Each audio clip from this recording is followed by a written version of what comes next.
Optimal minimalism. At this altitude, I can run flat out for a half mile before my hands start shaking. Can I ask you a personal question? Now would seem an appropriate time. What if I did the opposite? I'm a cybernetic organism, living tissue over a metal endoskeleton.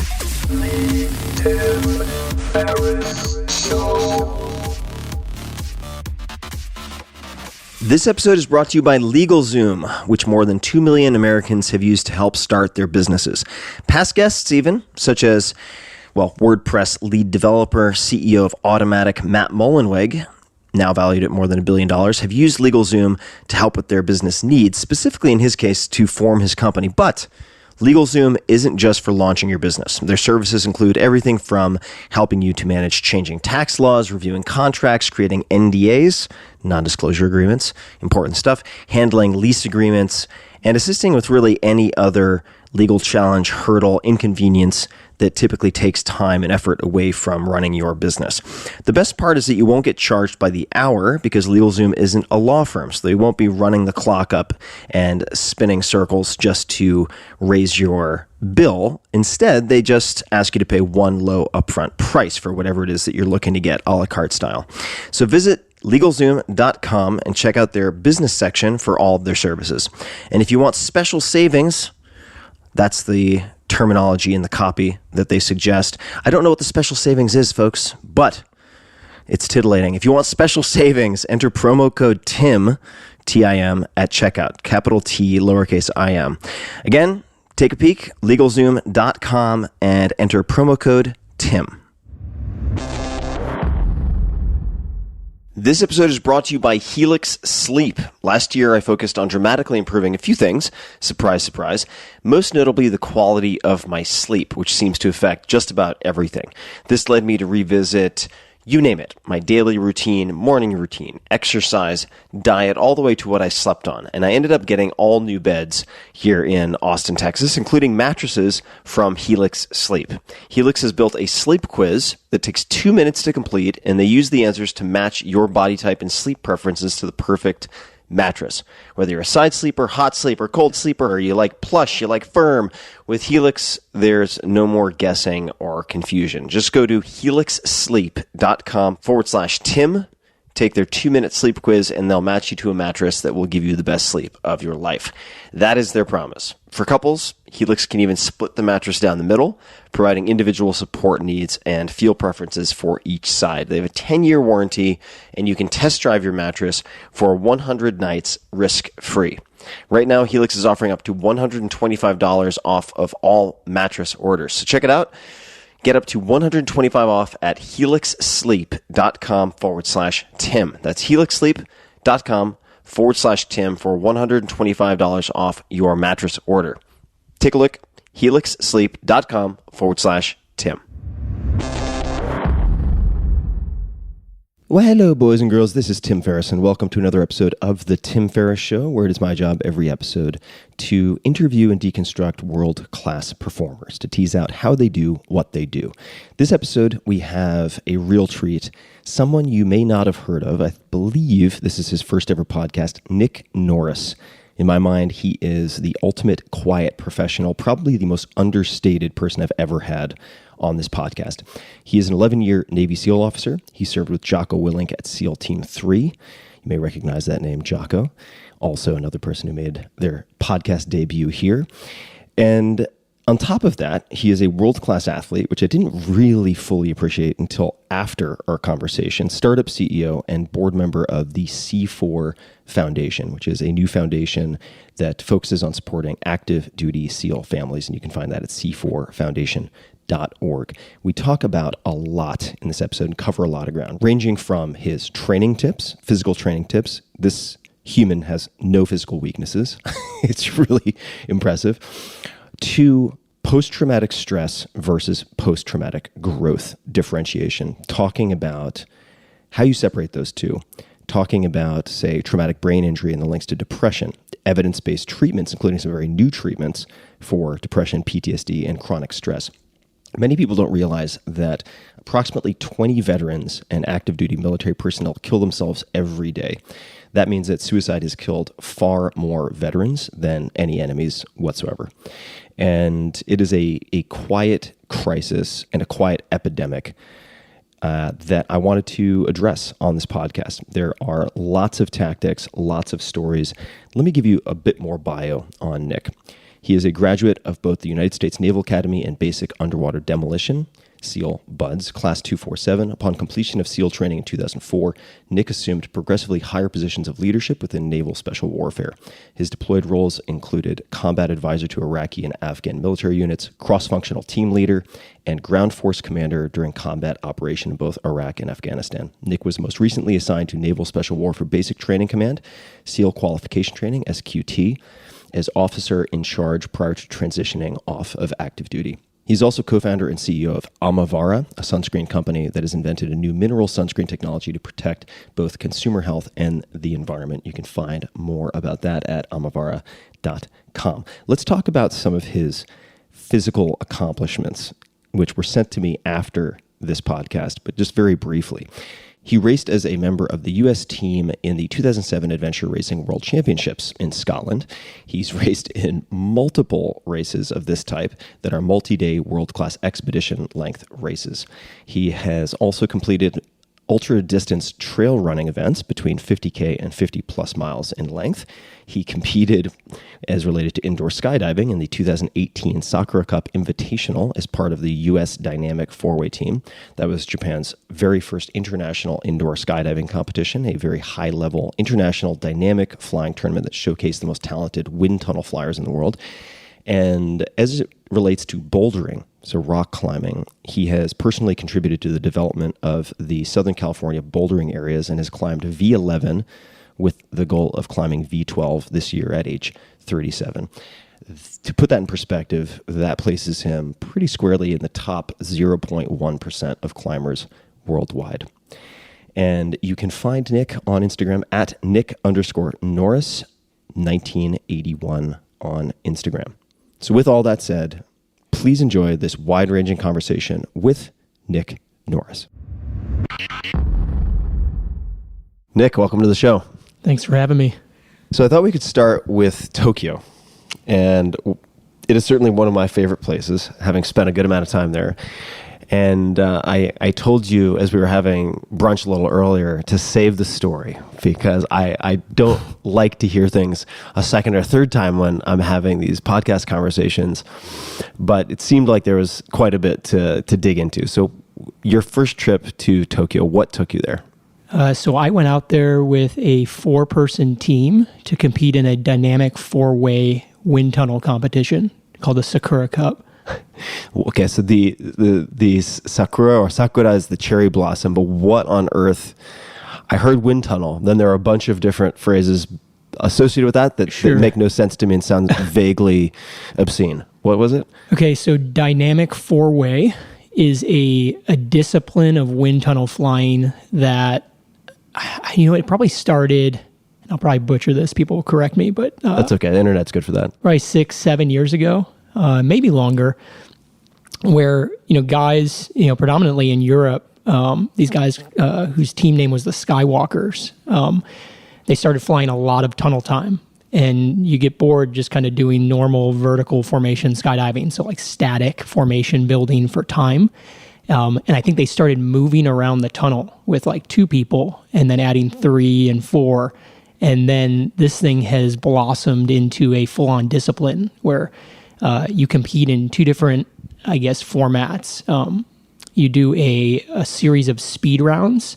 So you have a number of different movements, either in a vertical plane or a horizontal plane that are predetermined, and you fly them in 3 of those in succession 3 times for time. You enter the tunnel and then exit the tunnel, and then you get a time and you compete against each other. So you have to hold a specific position for increasing periods of time? So you're moving the entire time. Mm-hmm. So think like synchronized swimming, but flying around in a high-speed column of air in a glass cylinder, fishbowl. Mm-hmm. So you do that, and then the other portion is an artistic round. So you do a a 90-second artistic round. Got it. So that's like a breakdance battle. Yeah, it's like they actually call it battling too. You battle against another team. What would people want to search online to find videos of this? Are there any particular videos or search terms you suggest people start with if they want to see what this actually looks like? Oh man, so if you put D4W, like wind tunnel, into Google, it'll pull up a whole bunch of videos. And there's some super elite flyers that we saw out in Japan that were way better than our team.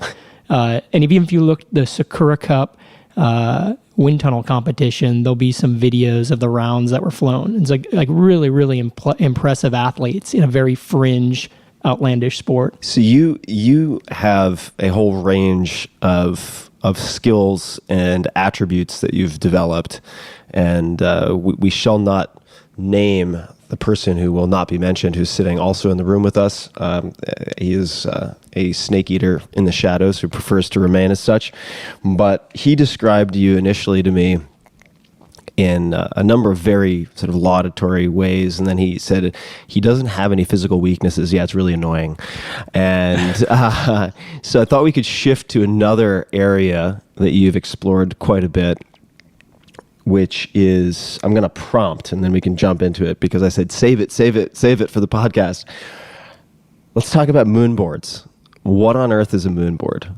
Okay, so a moon board is it's a thing that was created by a very famous rock climber whose name is Ben Moon, out of the UK. And Ben is he's like OG, like strong rock climber, super inspirational. Did some of the hardest sport climbs in the world and some of the hardest boulder problems in the world. And Ben started a company called Moon Climbing, and he has this really famous place called the Schoolroom in the UK. It's this training gym, and he had this thing, a board, a templated board that has holds on it that never change. So he has these problems that have just been there forever. Like some of the hardest problems I think he said he's ever done are on this board. How big is the board? Oh man, and I'll be off on this. Just roughly, yeah. So it's probably maybe 12 feet long. I think it's set at a 40-degree angle, so it's overhanging. So it's like 3 consecutive sheets of plywood, and maybe a touch more. And it's gridded, so set distance in between each bolt hole. And Ben created a specific set of climbing holds with a compass rose on them. So with what on them? A compass rose, so like a north arrow. So you would go, he basically told you where to set, this number hold in this orientation, in this grid square, or in this bolt hole. And by doing that, you set the board a certain way, and he was able to create boulder problems that people could replicate all over the world by just building this exact copy of his moon board. And it's caught on like wildfire. In the climbing community, they're all over the place in commercial climbing gyms. Where's the strangest place that you have used, strange or atypical place you've used a moon board? So I, on active duty, built 3 moon boards. I built one in Zamboanga in the Philippines. I built one in Ramadi, Iraq, and then I built one in Zabul province at a fire base called Nabahar. How long does it take to build a moon board? Well, once you've had a rehearsal on one or two. So I'm a terrible carpenter. So I'm really good at convincing people to help me do other things that I can't do. Yeah. So I had a talented group of CBs, combat construction guys, that I convinced to shirk all their other responsibilities and build a climbing wall in the middle of combat zones. So let's talk about these 2 disciplines just to start with, because I find that generally, I find it interesting how someone like yourself looks at different disciplines, and I'm fascinated with high-performing cohorts of people in any discipline, right? It really doesn't matter. It could be carpentry, could be rock climbing, could be painting. It just really, the discipline itself is less interesting than the commonalities among the top performers. So if we look at, for instance, the synchronized swimming in an air column, what separates, it could be in any of the different formats you described. It doesn't have to be it could be in the battle format, could be in any of the different formats we discussed. What separates the good from the truly exceptional? Like, what are the characteristics or the defining practices, anything that you've been able to pick up since you are very accomplished in this area as well as in climbing? Yeah, what separates the good from the great? Yeah, I mean, so there's a number of things, but I think time together as a team, being able to read people's body language, flying in a wind tunnel. I mean, you start to see how people telegraph certain movements, and you learn that through repetition and just time together. So, I mean, I think that time as a team, that kind of, I guess you can call it like kind of stress inoculation. You do it so many times that you can just see, you kind of predict where people are going to go just by how they look moments before they do something. So I think that's one of the biggest kind of attributes that, the high-end teams have. And then, I think the other thing is just their ability in that discipline, their ability to move constantly, like no hesitation, moving almost with no fear that they're going to impact each other. Because you're talking about flying in a very confined space at very high speeds, and you just trust, like you have total trust that the guy that's in front of you or behind you is going to do his job really well. When you say high speed, for people who have no exposure to this, because for instance, I've spent 1 or 2 sessions in a single day at an iFly facility. Yep. I want to say in the East Bay in Northern California many years ago, which was a phenomenal experience, but I was so concerned with just not eating it face first into something that I wasn't paying much attention concern. to. Yeah, wasn't paying a whole lot of attention to speed. I don't think my input would have mattered. But so what is high speed? So like a lot of wind tunnels will fly anywhere between 150 and maybe 170 mile an hour wind. So they're pushing vertical wind speeds at like 150 to 170 miles an hour.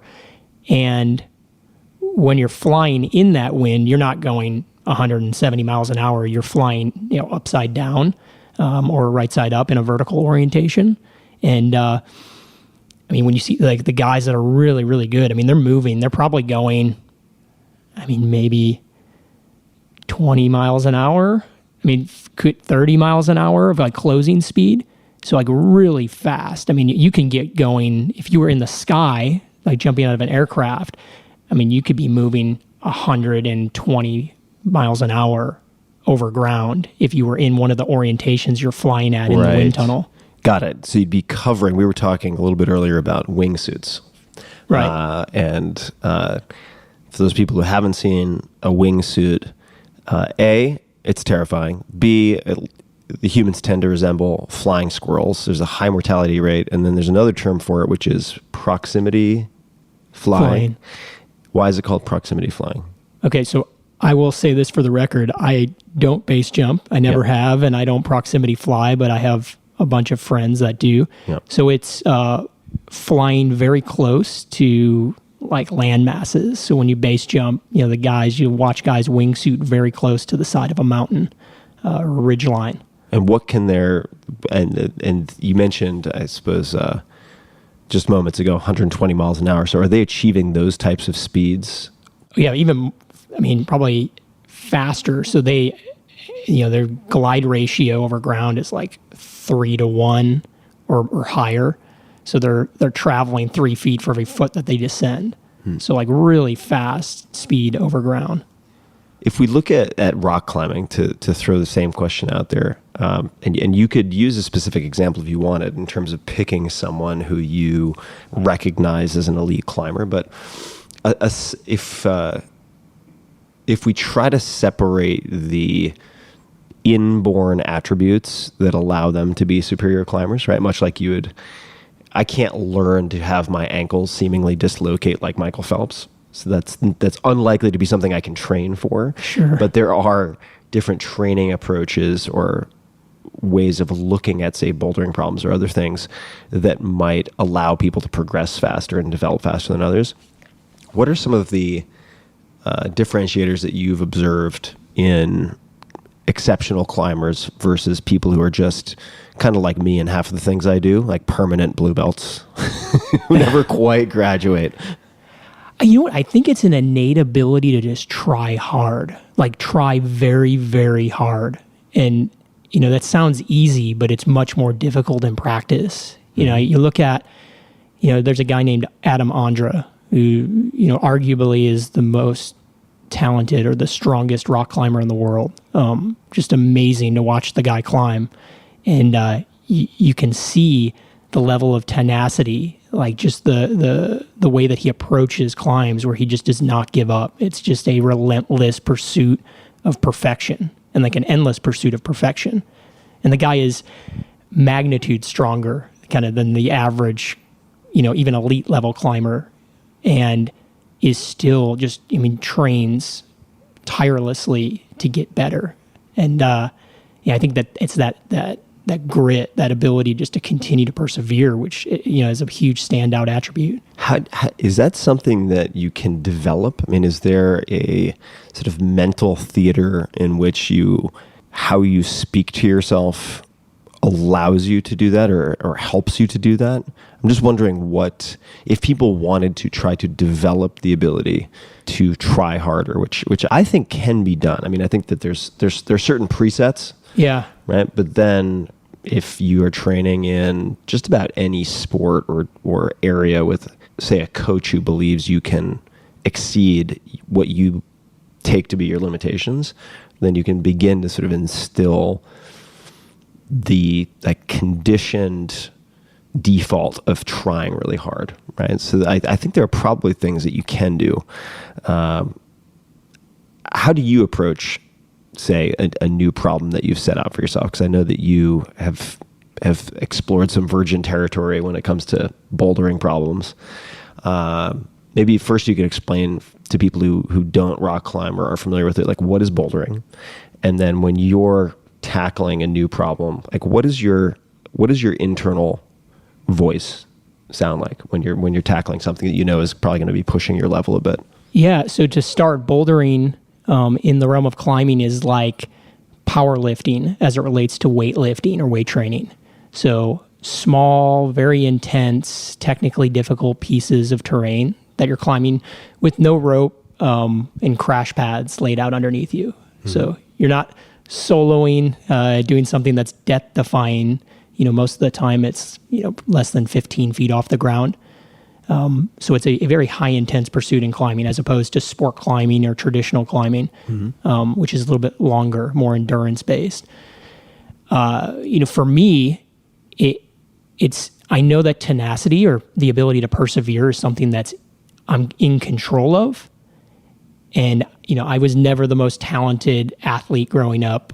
I wrestled as a young guy, and I didn't have the innate talent that a lot of my peers had, but I knew that I could work hard and I could do all these things in the off season and even during competition to help get me closer to be on a level competitive playing field as these other people. So I approach bouldering in a very similar sense. I'm shorter. I have shorter arms. I'm probably a little heavier than the average boulderer. What are your dimensions, just for people wondering? So I'm 5'6". I have a -2 ape index. So it means my wingspan, my arms are 5'4". So I'm shorter, stubby arms, mm-hmm. And I weigh anywhere from like 160 to 165 pounds. Mm-hmm.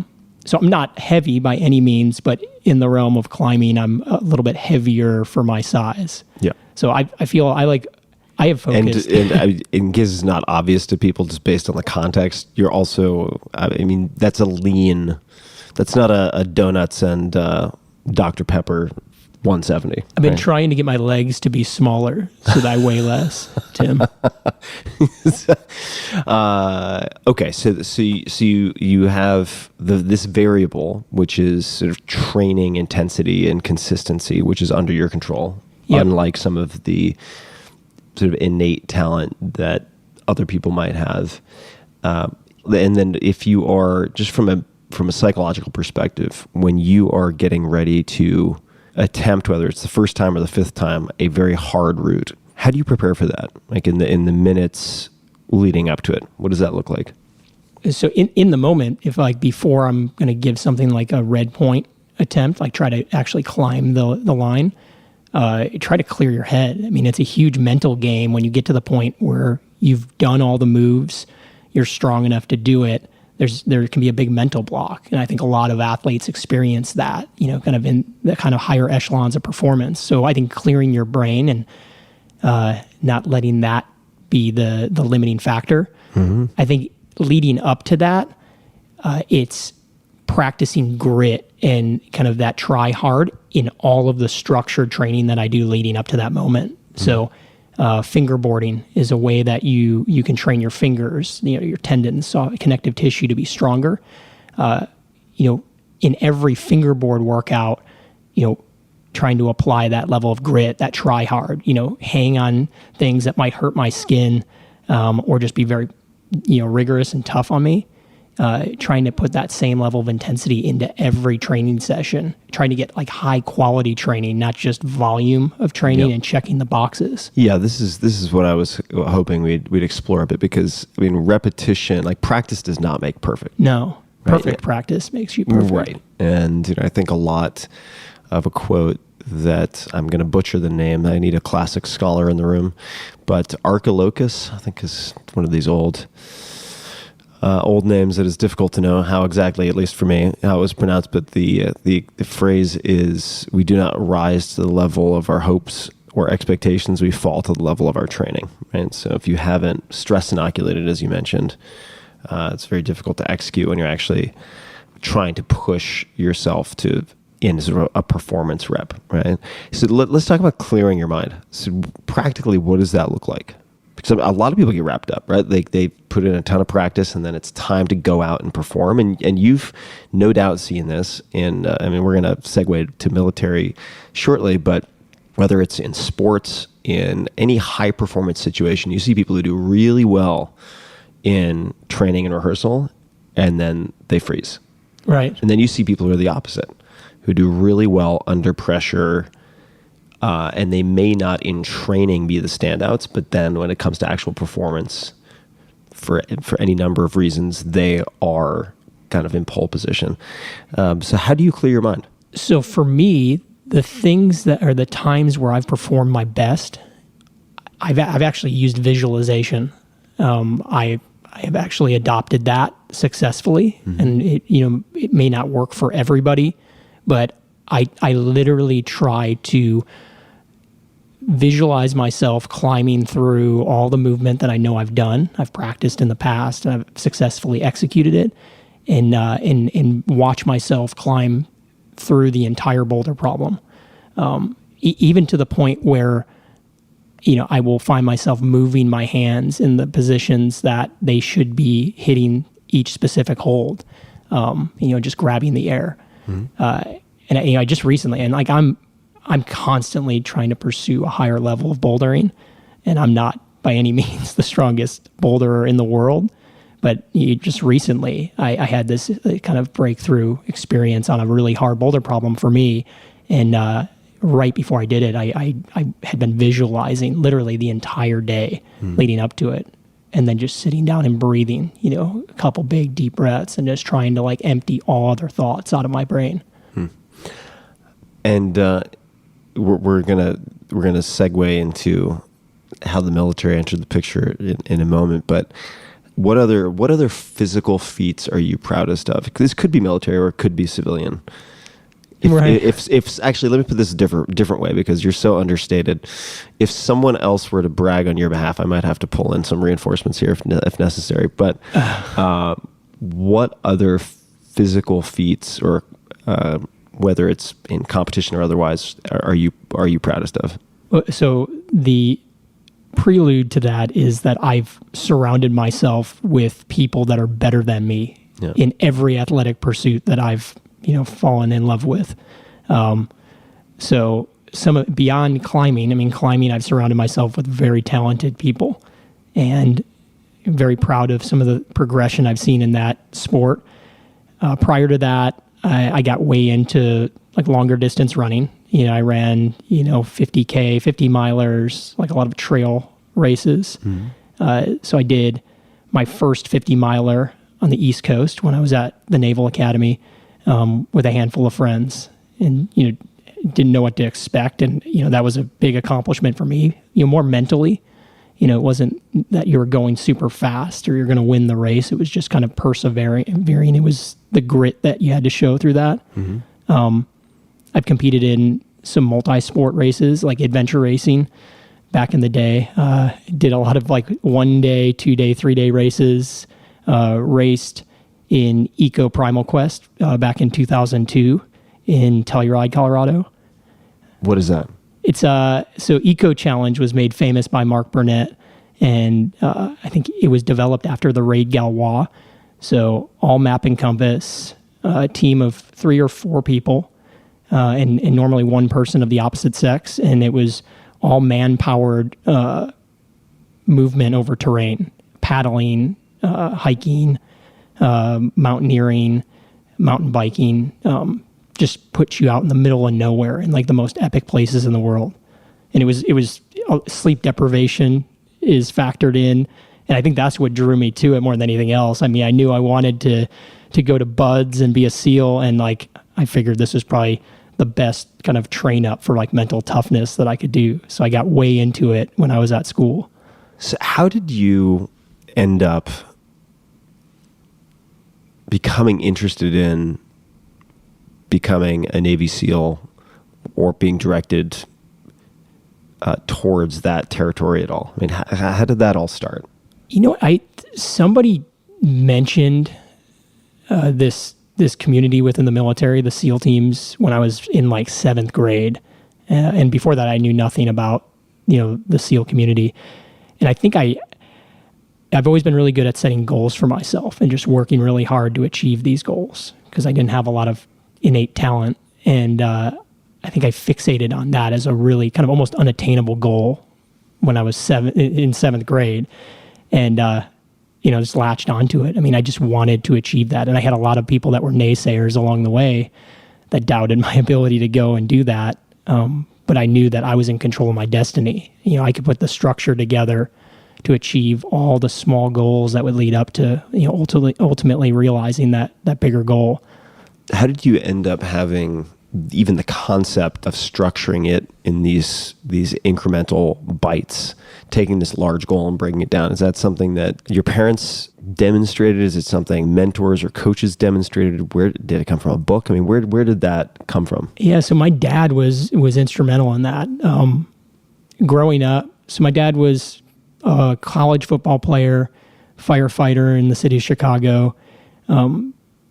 Really like addicted to fitness, like really into like calisthenics and weightlifting. Got me into that when I was pretty young. And I can visualize it right now. He had all these like motivational quotes written in like calligraphy up on the wall in the basement in Chicago. And he'd always, quote Vince Lombardi and really push me to just try hard and start working out because, he was all about discipline, setting these goals. So I probably embodied that because I was just in that environment with my dad and I looked up to him a lot.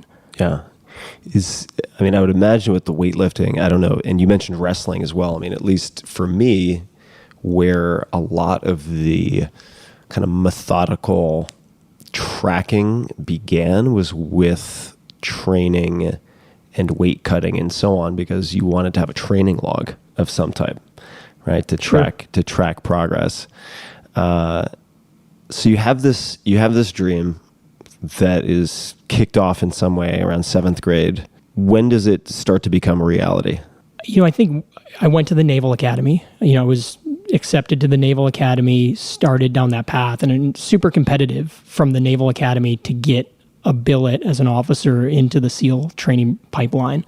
So I think it started while... Billet is like a position? Yeah, like an opportunity. Like you get one slot to go and attempt the training. So I think at school, I started to build this like really cool camaraderie, like a fraternity with the guys who were all competing for that finite number of spots into the SEAL pipeline. And I think back, I think I got hooked on that brotherhood, like the fraternity that you had, a bunch of guys that all aspired to do the same thing, all sacrificing to achieve that one goal. And I would probably point back to that moment or that period in my life as kind of that was when I really start seeing it manifest as reality.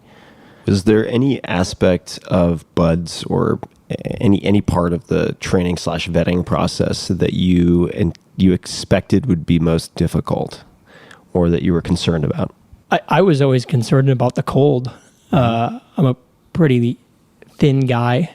I don't have a lot of insulation on my body, and I remember going through some screening events at school and getting extremely cold. And so that was something it's probably in the back of my head is a big fear. Like, would I get too cold? Like, would my mind, quit on me in that scenario? Because it starts to really test you. I think beyond that, I was never that good of a swimmer. I have kind of an example. When I was a junior in high school, I was a Chicago Park District lifeguard on the lakefront at the shore of Lake Michigan, and the senior guards used to make me wear a rescue buoy out when we'd go and do swims because they thought I was going to drown.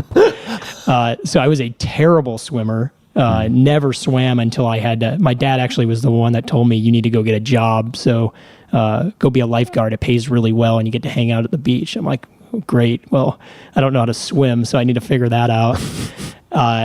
And then even at the Naval Academy, I think my senior year, I probably swam like 4 times in preparation for BUDS. And thankfully, you put fins on after like the first week of BUDS, and you do all your swimming with fins. So I was a fairly good finner, but I was a terrible swimmer. You mentioned a term earlier that I think is worth exploring a bit. That's stress inoculation. Could you talk about, maybe give some examples of that, and maybe some misconceptions? For instance, one that came up yesterday when we were having dinner was cold exposure. Sure. Right? And I was actually, I've never really thought about it, but the counterintuitive aspect of that example, I think, is worth mentioning too. So what is stress inoculation, and where do people sometimes get it wrong? Yes, in its simplest form, stress inoculation is just exposing yourself to stressors through experience to get you more comfortable. So you can inoculate yourself to stress in pretty much any environment that would impose it. And I think the example that we were talking about, the misconception that we were discussing yesterday, was cold exposure or exposure to heat. If you put yourself in cold water thinking that you're going to build up this tolerance to the cold, I think it actually works against you. You could be more susceptible to hypothermia. It can backfire. And then the same thing with hyperthermia. Yeah. You get heat stroke once, you could be a victim of heat stroke repeatedly. Yeah.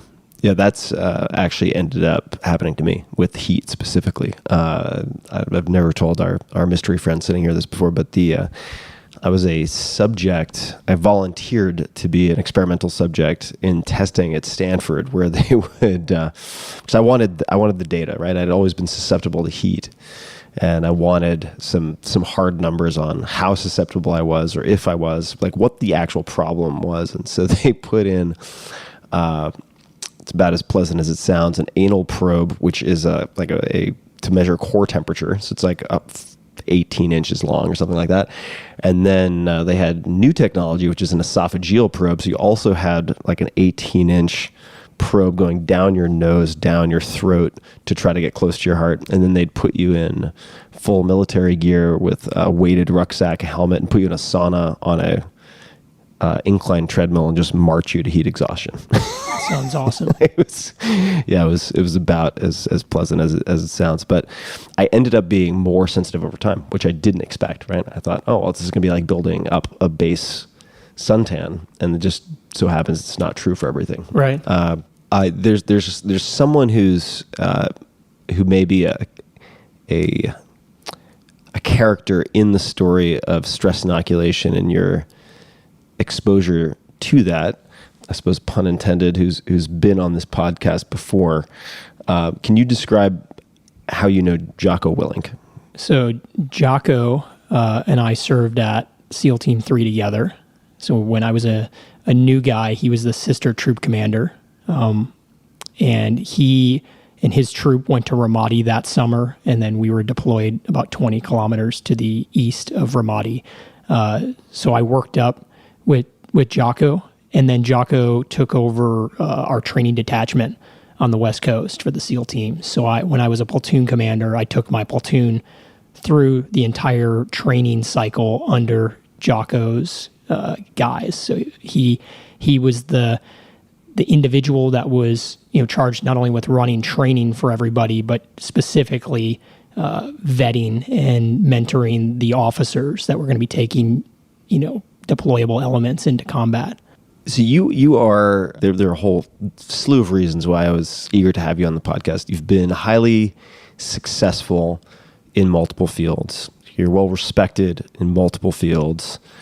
Certainly as a physical performance specimen, as the Snake Eater put it, sort of irritatingly well-rounded, and also one hell of a nice guy, which makes it harder to find that bothersome.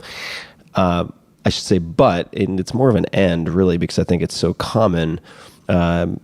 You've had some challenges since leaving the military that I thought would be worth getting into. And I wanted to sort of paint a picture of a lot of your accomplishments first, because I wanted to establish that context. But can you talk and we'll, of course, dig into a lot of the details, but there have been a lot of highlights along the way, but what did you experience after the military? So I left active duty service in 2013 after several deployments into combat, and everything was actually great initially. I left because of my family. My wife and I have been with each other since high school, and we had just had our daughter in 2012, and that was, for me, the catalyst that was ultimately going to help me make the decision to choose my family and get out of the military at that point. So I transitioned into the private sector, initially in a commercial real estate brokerage, which is, super high stress. I wasn't making any money whatsoever. And like kind of the polar opposite of the SEAL teams in the military combat units in general. I was by myself. I was kind of alone on an island, responsible for my own performance. I didn't have any teammates to look to. There was, little to no camaraderie. And, I kind of carried on with that career until we started the current company that I'm running, sunscreen company. And, I'd say it was probably 2017. So 4 years elapsed before I kind of had a moment of clarity for myself, where I realized I just didn't feel myself. And, it's difficult at times to put it into words, but I remember my family was away on a trip, and I decided to stay home to work, as was the normal for me at that point. And, it just kind of was feeling total apathy, for things that I really find passion in, like climbing, had zero interest in it. Would find myself driving to the gym and sitting in my truck for an hour, not wanting to go in and do something that I normally love. Was becoming a little bit more aware of kind of feelings of anger, agitation, edginess, in conversations with people. I'd be in a normal kind of one-on-one meeting with somebody and with a really nice person, and there's no reason why I should be feeling angry or irritated, and I would have to excuse myself from meetings and didn't want to interact with him. And it was 180 out from my normal personality. I mean, I was just very confused. I've always been a very even keel, nice person. Don't look for conflict. Try to, I walk away from fights. I mean, normally I was the guy that was just very even keel and even tempered. And I would just find myself getting just very angry all the time. And I think it was bleeding into my personal life with my wife and my kids, just no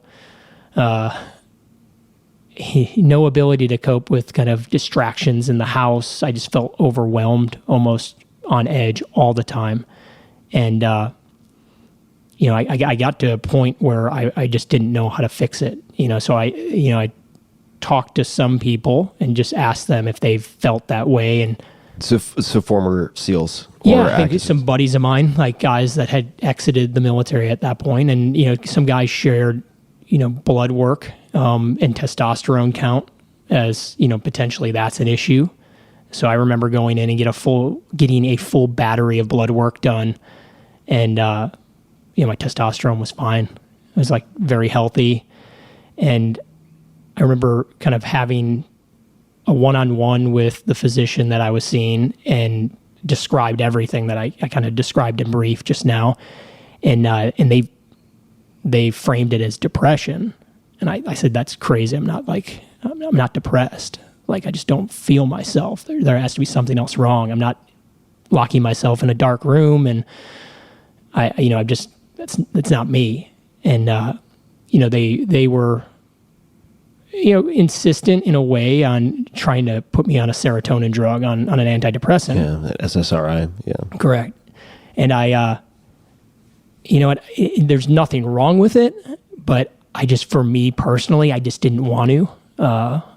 I looked at it as like a Band-Aid fix. I didn't think it was going to help me get back to the person that I knew I was. So I tried to go out and find other things, something else to snap me out of it, besides 40 ounces of coffee every single day to try to wake me up and actually get me motivated. So at that point, how long were you in that wandering, searching, sort of coping, but not having returned to normal you? And it doesn't have to be exact, but for how long were you on the search for some type of fix before you found anything that helped? It probably took me, 6 months or so. Yeah. Of trying to, it was kind of a frustrating process of trying to vet the blood work and, just see if it passed, see if I would just get back to normal. And I wasn't getting back to normal. And I ultimately found something called personalized repetitive transcranial magnetic stimulation. So it's a mouthful. I kind of stumbled upon it by accident. I had connected with a doctor in San Diego that had been doing it for depression. And what is the acronym for that? It's a form of TMS. So it's PRTMS, just a very focused form of TMS. They did an EEG initially to kind of look at your brainwave activity, and then treat frontal lobe with some magnetic pulses to try to, retune the piano. Yep. And I had talked to some veterans. I actually talked to a Marine, and then a couple SEALs or former SEALs, off active duty. This was all kind of post active duty service, where it worked for them. They felt like it kind of snapped them back into the person that they were, so they could get on a healthier track. Because ultimately the way I looked at it is, hey, I just need something to make me feel myself, where I can sleep again, where I could start eating healthy again, or I can exercise, or actually have a passion to exercise again. Because those are the core foundational pillars that have been, that's been my foundation. That's the reason, I've been able to stay healthy. It's because of my diet and sleep and exercise. But I need something to kind of help push me in that direction. Yeah, it's, what you're describing, certainly I've never been in the military, but for people who've listened to the podcast for a long time or read any of the recent books, I've had many extended bouts with, certainly in retrospect, what I would call depression, and seems to be a family, there seems to be a software component. Like what I came preloaded with just has maybe a few unusual lines of code in it. but there's also the large behavioral piece, and one of the trickier aspects of, for some people, and this has been true for me as well, is that if humans are kind of reward and punishment sort of incentive driven machines, if the reward that you received from activities that were good for you, right, in part the joy of rock climbing, let's just say, disappears, right? So you have this like anhedonia, this inability to feel joy. The normal kind of feedback loops that help encourage you to follow these beneficial patterns of behavior can kind of slip through your fingers. Sure. Right? Because you're not getting the payoff. You're not getting the initial drive, and you're not getting the payoff. So the PRTMS is really interesting. This is something that actually came up not too long ago, very briefly, with a physicist who was on this podcast, but we didn't get into it because he had no personal exposure to it. He was just very interested in the science. Yeah. How quickly did you see a response to that? It's crazy. It was like immediate for me. So I'll frame it. I walked into this office, and I was in a terrible mood, like very antisocial, just at a very low spot. And I actually was very agitated with the guy who was kind of bringing me in and asking me the questions. Didn't even want to deal with him. And they did an EEG and sat me down, and I went through my first battery of treatment. And in, I guess, the way that I reacted to it, I've talked to other guys maybe that didn't have the same type of reaction, but it was almost like a sense of being caffeinated. Like when you haven't drank coffee for 3 weeks, and then all of a sudden you have, a double shot of espresso. Just feel like super on point, and kind of a wave of calm, where like all those feelings of agitation and anger like subsided, and it was crazy. Like I did not expect that to happen, and I had to back it up. I mean, after it would fade, and then I was going in pretty much 5 days a week for like 30 minutes for 6 weeks or so. And then I was good for a while, probably for like 6+ months. Okay, so the flywheel was spinning at that point. Like you had enough momentum. I know this is metaphorically speaking, but at that point, the durability you needed to. So you had roughly 5 times per week for, what did you say? How many weeks? About 6 weeks. 6 weeks, and at that point, then the durability of effect seemed to be about 6 months. You know what? It did it. Like it took effect, and then immediately, I started sleeping better. Sleep is the root of everything, I think, as it relates to at least my experience with this mental health. Yep. As I slept better, I just felt better. The apathy went away. I was more excited to go, climb, more excited to spend time with my wife and my 2 kids. And then it was this positive feedback loop where it just kind of jump-started me into a track that I had been on, but I had just fallen off of. Yeah, it strikes me that you needed in a way, the reboot or the tuning, sure, so that you could have a sort of quote unquote normal window within which then you could make the decisions you would have made normally. Absolutely. Does that make sense? Yeah, no, right? Perfect sense. Like the PRTMS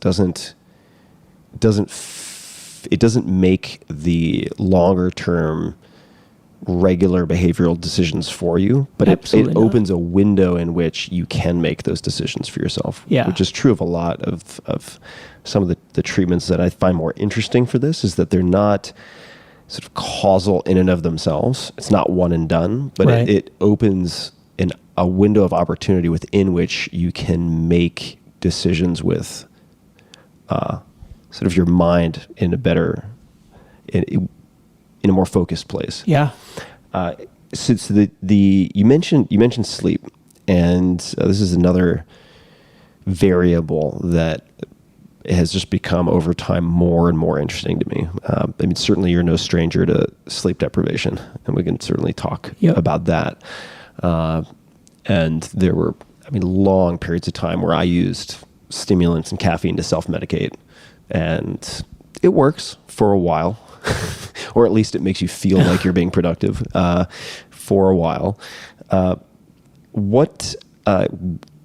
what types of systems or habits have you built around sleep, or are there any other tools or resources that you found helpful for sleep? Yeah. So trying to get sunlight in the morning. I going through the TMS battery, I mean, that was like a very positive habit that was formed because of that treatment. The doc said, I need you to get at least 30 minutes of direct morning blue light exposure to kind of kick your circadian rhythm into alignment, so you actually get tired. You start to produce the chemicals internally that you need to actually fall asleep and get restful sleep. So that was a big one. I was cognizant of how much time I did not spend in direct sunlight, with no glass in between me and the blue light. Mm-hmm. Once I started actually looking at that, I would make a point of getting outside and doing that. I don't know if it has impacted like positive quality of sleep, but I drink a lot more water. Mm-hmm. Every morning I drank 32 ounces of water, no fail. Sometimes I don't want to, but I do. And I've become more cognizant of just being more hydrated. I've supplemented with vitamin D, even though I'm getting sunlight. That seemed to help. Mm-hmm. And then caffeine intake. I mean, I love coffee. I think it's an amazing performance enhancing drug as it relates to climbing. It's probably the best that I've found. Yeah. Like, drink a cup of coffee and you just focus and you perform well. I've gotten into a habit of not drinking it later in the day and not drinking it at 7 or 8 o'clock at night. Well, I was going to say, I don't want to take us totally off the rails, but one of the things you mentioned during lunch that I never would have thought of in a million years, you're talking about heading out to climb in the middle of the night with headlamps. Sure. And I was like, what? Why would you do that? And you're talking about the temperature and how your skin is just tighter, more resilient. You can climb more effectively. Way better to climb in the cold. Yeah. So I can see that being maybe not the ideal time to down a whole lot of coffee. And I definitely had fallen victim to drinking coffee at 11 o'clock at night. We're going to keep going, so you can think of any other things that might have helped as it relates to sleep, but the sun exposure first thing in the morning, and not having anything between you, even if it is, say, panes of glass, sure, is something that a number of guests on this podcast have mentioned. I only thought about it right now because it's been a while, as being instrumental in completely changing the trajectory of their physical life. Like Rick Rubin, legendary music producer, has a very similar practice, like at least 20 or 30 minutes of direct sunlight every morning. That doesn't mean it has to be sunny out also. Like, it can be overcast. No. It just means being outside. And shortly thereafter, along with other things, I mean, he lost 100 plus pounds, right? But that was sort of the first domino, which was a daily ingredient first thing upon waking that made a huge difference. When do you stop drinking caffeine during the day, or what are the rules you've set for yourself? So it's been better. I actually have fallen into drinking butter coffee first thing in the morning, and I don't drink coffee after that. Mm-hmm. So I might have that at like 8 a.m. and then it kind of has forced in like an intermittent fast, like a short-term fast where I feel focused throughout the day and don't need to drink coffee in the afternoon. I would feel, prior to that, I would feel kind of this afternoon like energy dump and like feel like I need to drink more coffee to go climb or do something, be productive. So that's helped. So I try to cut it out completely. After my morning coffee, I'm not touching it again. Yeah. It's, I've noticed, I think this caffeine piece is really key for a lot of people, including myself. And I've noticed, for instance, there are certain things, we're going to talk about this, that are sort of harbingers, or like the canary in the coal mine as it relates to possible periods of depression or apathy or anhedonia, all these things. And that, for me at least, the caffeine can precipitate a lot of it, right? Because if for whatever reason I'm consuming too much caffeine, too late, not too high a quantity, what does that start to affect? It starts to affect sleep. Even if you're in bed for 8 hours, you may have very disrupted sleep. And then it becomes this vicious cycle that tends to exacerbate all of the things that you're trying to avoid. Yeah. Right. And so for me, also combining, say, extended exercise at some point in, say, the afternoon gives me a break from my habitual caffeine consumption window, right? So, and if that makes any sense, No, it definitely does. Because as someone who's effectively worked by himself, which I think is problematic in a lot of ways psychologically, for 20 plus years, it's like, okay, well, I go to a coffee shop, go to a restaurant, and a lot of these places, it's an endless cup of coffee, or it's endless you got to refills get your with money iced tea. worth, right? Yeah. And so you end up, it's like, okay, over a handful of hours, at least I'd drink like 15 cups of iced tea or like 7 cups of coffee. Strong. Yeah. And then, I realized at one point I went to I did this retreat at one point where I had to dial down my coffee and get to the point where I wouldn't have these withdrawal headaches. And then I came back and just went straight back into my normal routine of like inadvertently consuming 6 cups in a day. And I thought to myself, holy shit, like, was this my normal? Right. No wonder I was so like anxious and had so much trouble sleeping. And so for me, this is a long roundabout way of saying you can use all the meditation apps and take all the supplements and do all of these things to decrease your anxiety and improve your sleep.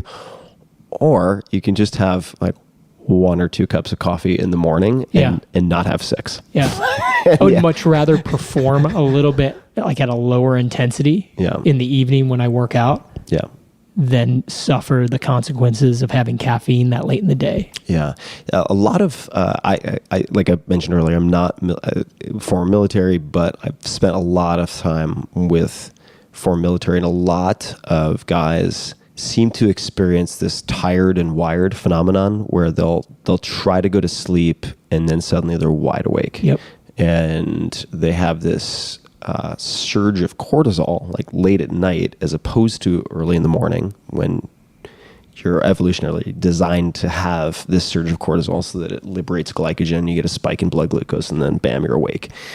And some folks, and I don't know if you've ever bumped into Kirk Parsley. He does a lot of work with guys. I know Kirk. You do? Yes. Yeah. So he's worked on some interesting concoctions for sleep, and phosphatidylserine is not a replacement for cutting back on your caffeine consumption, but can help blunt that cortisol release prior to sleep. Anything else that you found helpful for sleep or rest? So funny enough, I tried a magnesium supplement called Calm. Yeah. It actually worked for me very well. I mean, like I would drink it in the evening and I would start to yawn, you know, and actually feel like I wanted to go to bed. And that was such like before I kind of went through that initial battery of TMS and kind of getting myself back on track, like I couldn't recall the last time I actually yawned and wanted to go to sleep. Like I would force myself to go to sleep because that was just what I was supposed to do when it was really dark and my wife was in bed and the kids were asleep, and I'm sitting there wired, like working or just laying on the couch staring at the ceiling. Yeah. So it was, pretty interesting. I mean, the TMS definitely I'm like, man, I'm tired. And then I turned to that magnesium supplement, and it actually, I thought that was pretty helpful. It's one of the biggest bang for your buck supplements for sleep that I've come across, and there are a million variations of magnesium, threonate, citrate, and there are a million different varieties. But the Calm product's pretty good. It does have a strong flavor to it generally. The raspberry lemonade, I think. Is the one that it's got a strong flavor to it, but it really does help with sleep. Yeah, and for people who are struggling, that's potentially worth experimenting with. I will add a caveat to that. Then maybe I'm speaking specifically to you, my fellow Americans. More is not necessarily better with magnesium, and if you overdo magnesium, there's a increased likelihood of disaster pants. So just follow your label directions so you don't foul out. Would be pro tip. What other rules or practices have you built into your life to either keep? Well, let me ask the question. So you go through the PRTMS, you instill these habits. Have you had any recurring bouts of challenges with what you might term apathy or depression, or has that gone away entirely? No, absolutely. You have had, really? Yeah, it's not an end all be all. There's no magic pill. Yeah. You know what has been, I guess, the most impactful part of that whole experience, beyond the treatment, and I probably even more so than the treatment, the first, period of time that I went in for the TMS, I ran into like 3 or 4 guys that I hadn't seen in years from the teams, like in the waiting room, in a totally discreet building. Like you would never run into anybody there. Yeah, right. It's not there. There isn't a Starbucks in the lobby. Yeah, exactly. And the lobby conversations with, my boys, like guys that I served with in the teams I hadn't seen in forever, was killer. I mean, like, people, we were in a place, I think part of it is like we have mutual respect and trust and loyalty to each other. And you were in kind of a safe place with safe people to share like very, very similar experiences. And like that shared experience and just talking about it was probably the most like beneficial part of the entire thing. Because I had 3 or 4 guys immediately that I could reach out to and talk to as soon as I felt myself starting to slip. Yeah. I think, and it also kind of served for me as it was kind of that shove in the back to open up to some people that I was close to that weren't, people I served with in the military. My wife, who actually opened up to me and told me that, this wasn't something new. She had noticed it for years, and it was probably a point of contention and trouble in our marriage from time to time that we'd had to struggle through. Yeah, if you don't mind, because of people listening, of all the people who are listening to this, there are going to be people who are like listening with the fascination of watching like an exotic animal in a zoo, where they're like, I've never experienced that, but this is interesting. Then there are the people who've experienced it directly, in some way, whether it's just down periods, kind of extended funks, or clinical depression, or really extreme varieties of that, which we can talk about. And then you have the people who may have not experienced it directly, but they've been affected, right? Because someone, a close friend, a family member. What was, if you don't mind me asking, what was it like for your wife having this experience with you, or being with you while you're going through it? Yeah, I think probably very frustrating for her for years. I think probably a lot of our arguments and not, we love each other. We have a very healthy marriage, and, we have 2 wonderful kids. But, you get into arguments, right? And I think there was probably a lot of frustration because she saw me differently. She even, her own words at times were, you're different. You're not the same person that I married. And I think part of that was probably the separation, right? There was long periods of time, both in training and then deployment, where we just didn't see each other. And you do that repeatedly. I did it 3 times. There's guys, from our community and other branches of the service that have done it, 12 times, 15 times. And, I thought I knew myself, and I'm like, I didn't change. I'm the same person. But she kind of watched this and was just frustrated because it was like, I couldn't see it. I couldn't look at myself in the mirror and see the changes that she saw, because she would be removed from me for, 8 months. And then all of a sudden, it's like not seeing your 6-month-old for 2 months. And the little guy or girl has changed considerably, right? Because you were removed from them, and they went through this period of transition or change. Mm-hmm. I feel terrible that she had to go through it, and I didn't recognize it. And I think part of it is I probably was in denial. This is probably another whole channel of conversation, but I think society, especially the community that I came from, being in the military and the SEAL teams, like I saw it as weakness, right? I didn't even want to think about, like, I don't have a mental health issue. I mean, in society, it's like, it's painted in such a negative light Yeah. that, I did everything in my power to A, ignore it, or B, just pretend that it wasn't there. Like, Yeah. not be honest with myself because I don't want to show weakness. Yeah, totally. And it's worth noting that this is not a small issue, right? I mean, by this, we could be talking about depression, but we could be talking about sort of mental health related problems and challenges in, say, the U.S. as a whole, certainly globally, but I'm more familiar with the sort of state of affairs in the U.S., where it's something like 20 to 23 is the range I hear most often. Veterans commit suicide. Is it daily? So, I mean, far more loss of life sort of after service than during It's terrible. active service. And last year, if we're taking it outside of the context of the military, but still there's a huge overlap because a lot of returning vets are prescribed, say, synthetic opioids and so on. I mean, you have more synthetic opioid related deaths, I want to say, in 2017 than all the casualties of the Vietnam War, right? When you put it in perspective. And these are common issues.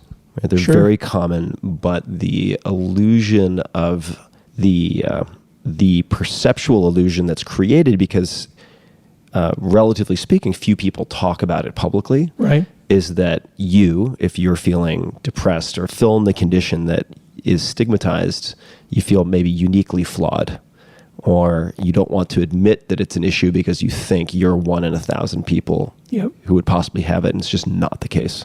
Go get a pill and fix it so you don't have to talk to anybody about it. Yeah. And, in some cases, the medications can be incredibly helpful. Sure. But at the same time, I think that it's one tool in the toolkit. Right. And a lot of people will be non-responders or very short-term responders to some of the medications. So some of these alternative tools are I think, very, very important.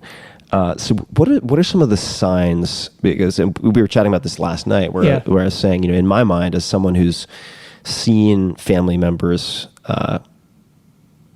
really affected by, say, depression specifically, and friends certainly. I mean, my best friends, just again, to broaden things a little bit so people realize the pervasiveness of this. It's like one of my best friends in high school offed himself before he graduated from college. Best friend from Long Island died of a fentanyl overdose. Aunt recently died of alcohol and Percocet about a year ago, overdose. And two of my best friends in college killed themselves within a few years of graduation. And these are like fancy. I went to some fancy schools. Like that shouldn't happen. And so it shows that like these issues also like do not discriminate, right? Because in part, I think they're a byproduct of the human condition, but also a lot of modern societal factors, right? So like these things don't care how fast you are. They don't care how athletic you are. They don't care how much or how little money you have. They don't care what race you are. And that's part of the reason I care so much. And to wind back to what I was going to ask, because I think it's important.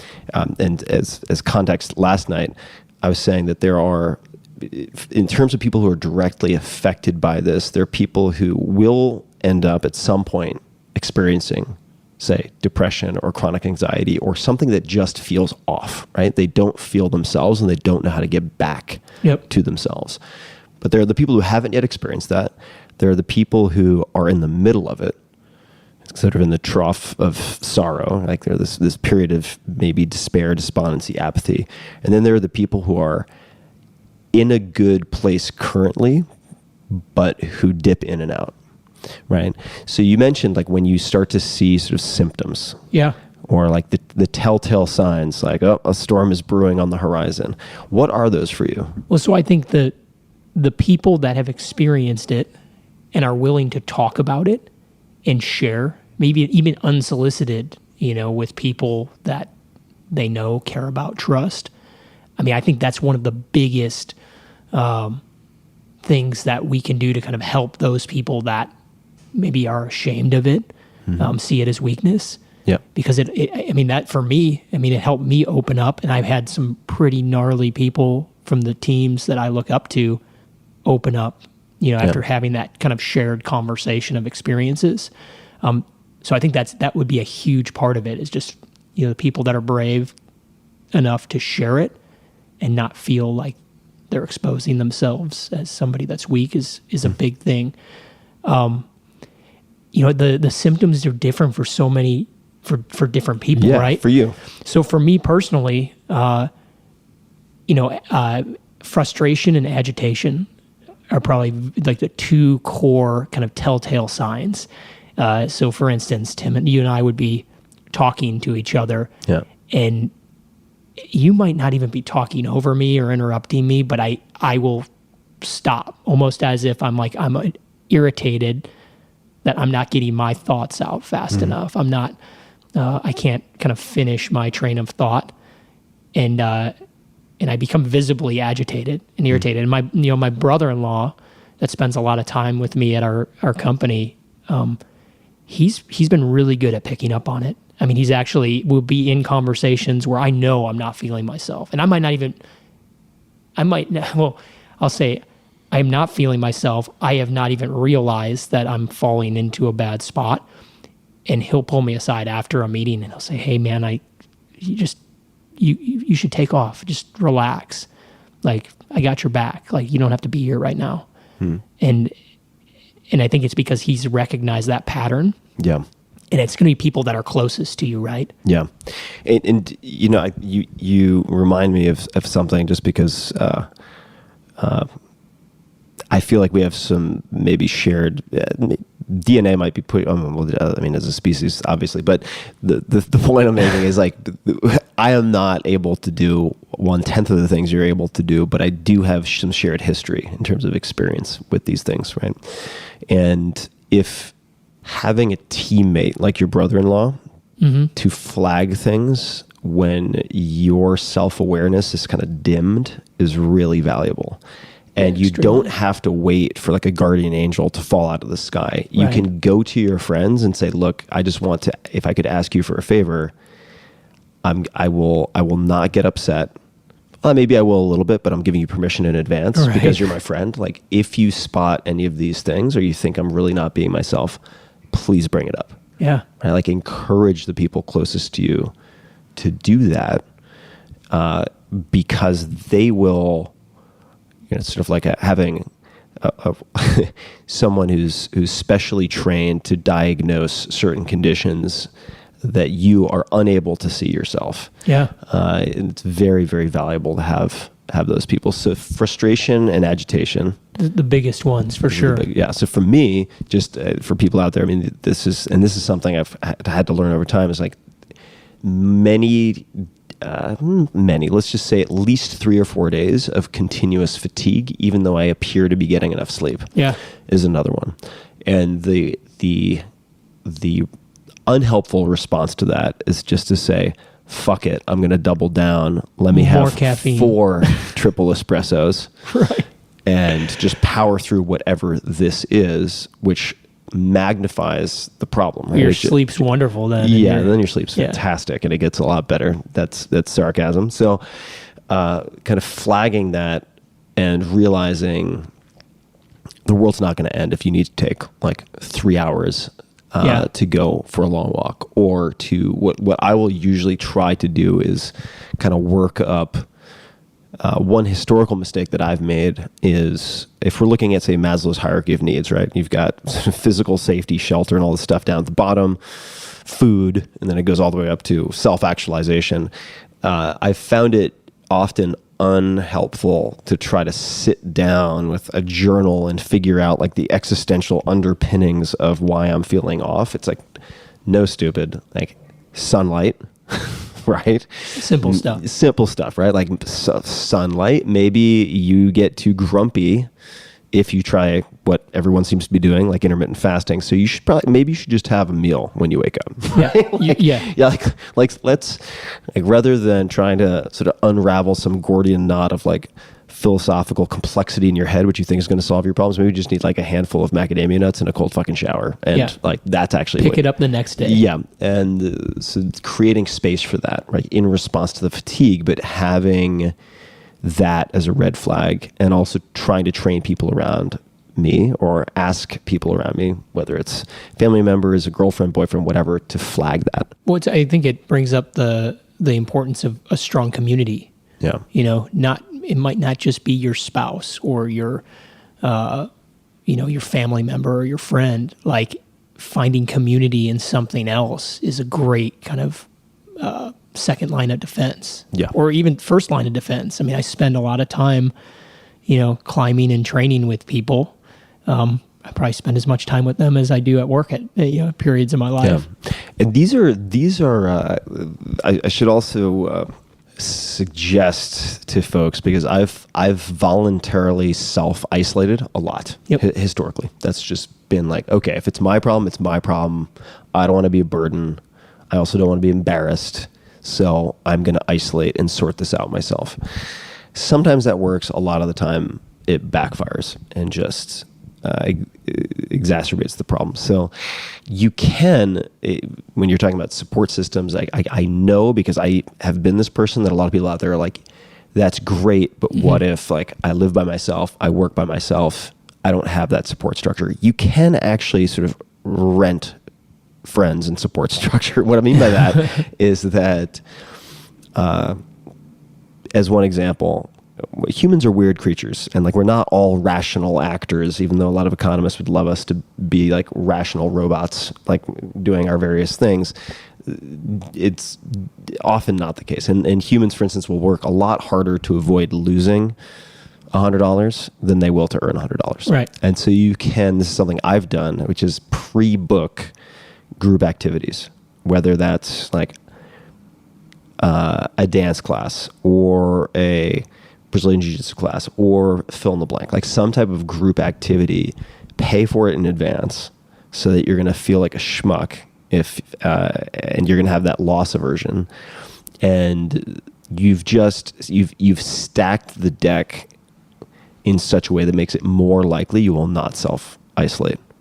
Right. And then you can create that structure. If you don't have it plug and play ready to go, if you don't have like 5 people around you who are immediately available, it is something you can engineer, is what I'm trying to say. I mean, I'm lucky in that regard. I mean, I have people that I've surrounded myself with that love me and care about me. And I know that's not the case with everybody. So now, nonetheless, you were at one point with the commercial real estate, it sounds like sort of lone wolfing it.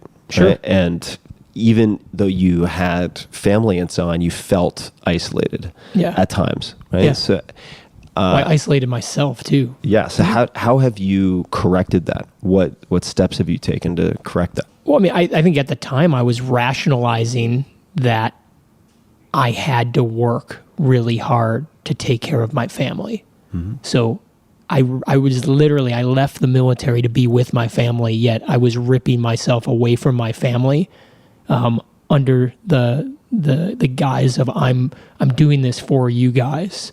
Right. So I think it was having to man up and realize that it's a cop-out. You know, I was pretending like it was easier for me just to focus on work than to invest in my family, invest in those people that care about me. Mm-hmm. So this makes me want to return to a question that I would imagine some people have who are listening to this, which is, why did you suddenly have this apathy and this depression? Like, what were the causal factors? Like, we're talking about how to address it, but like, why did you go from having none of that as part of your history to suddenly having that experience? Like, what do you think contributed to that? So, I mean, it's a multiple factor situation, right? Yeah. You can point to kind of the stress, right? Chronic sleep deprivation during military service. I did have exposure to blast. I was in 2 IED strikes, like vehicle IED strikes, in 2006. And then, as a member of a SEAL element overseas, we were explosively breaching. So, that concussive element may have had something to do with kind of this later term. In terms of like TBI, like traumatic brain injury? Yeah, I think all that stuff. I mean, lack of sleep is a TBI Right. in and of itself. You don't have to be exposed to an IED blast to have a TBI. I mean, that just repetitive small concussions. I mean, pro athletes, football players, hockey players, have CTE, which is a form of TBI, from repeated concussions, both major and minor. Yeah. Right. So I think that all contributed to it.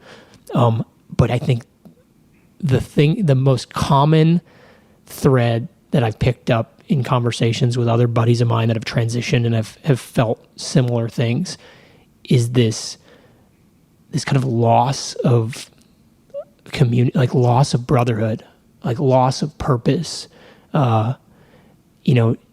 losing the identity of being a member of this team of people that love and care about you and have your back no matter what.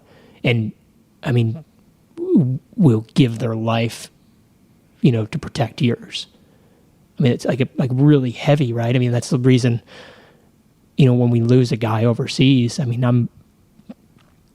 can see it. I give like a physical reaction to it is like the pure, like I call it love now, and I never used the word love either, Tim. Like in most of my life until recently, I just rarely used the word love. Never told guys that I served with that I loved them.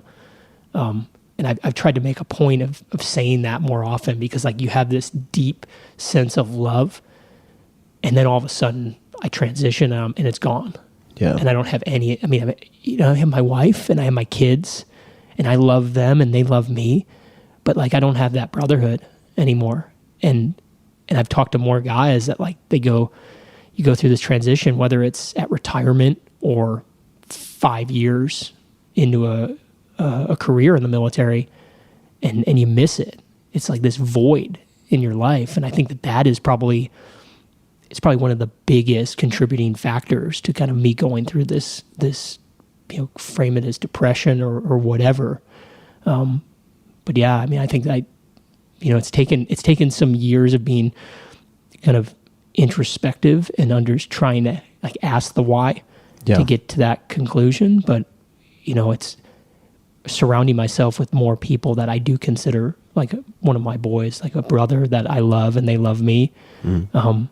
Both at work in kind of my new life and this, in pursuit of entrepreneurship, but also kind of reconnecting with guys that I served with. I mean, I've probably reconnected with more buddies from the teams in the last 2 years than I had done in the 4 years prior to that. This is worth spending a little bit of time on. One of the things that has helped me quite a bit when I'm feeling like seeing the storm on the horizon, like spotting some of the symptoms or having people point out the symptoms to me, or I shouldn't say the symptoms, like the telltale signs, right? that something might be coming, which you can sometimes kind of head off at the pass. I mean, it's not inevitable that when you spot something coming, it has to arrive in full, at least in my experience. And I haven't had, I would say, like I used to have probably 2 major extended depressive episodes a year, something like that. And I haven't had anything that I would characterize as a major depressive episode probably in the last 4 or 5 years. So like there are levers you can pull and systems you can put in place that work really effectively. And one of them for me, and this ties back to what you were just saying, has been when I'm unsure of, and I'm looking at it through a slightly different lens, but practically I think they're very similar. When I'm unsure of what to do to get myself back to normal, reaching out to old friends or mentors to say thanks for something, right? Yeah. Like somebody from college you were really close to, or someone from high school you were really close to, childhood, a former coach, a former professor, whoever it is, could be anyone, a family member you haven't talked to in a few years, right? And just reaching out to reconnect and say thanks for something, or to tell them that you love them or whatever it might be. has a real retethering effect. Yeah. That is really grounding. And the fact of the matter is, like, what we take to be normal right now in most modern industrialized countries, and I'm not saying there hasn't been a lot of good that has come from globalization and industrialization. I mean, if you read Steven Pinker's, I think it's Angels of Our Better Nature, a lot of this becomes clear. Like, we are living in some respects in a golden age with respect to all sorts of societal problems and forms of violence and so on that were much more prevalent in pretty much every historical era up to now. That having been said, the nature of like hominid cohabitation has sort of been fractured in the last century to a point where what we take as normal, which is this default isolation and at most nuclear family sort of cohabitation is pretty abnormal. Like, it's sort of like the last page in a 700-page book that chronicles human evolution, right? Yep. And if you want to take, so in a sense, like feeling depressed or isolated or anxious is a very natural response to unnatural sort of recent developments. Yeah. And if you want to counteract that, you need to develop these sort of countermeasures, right?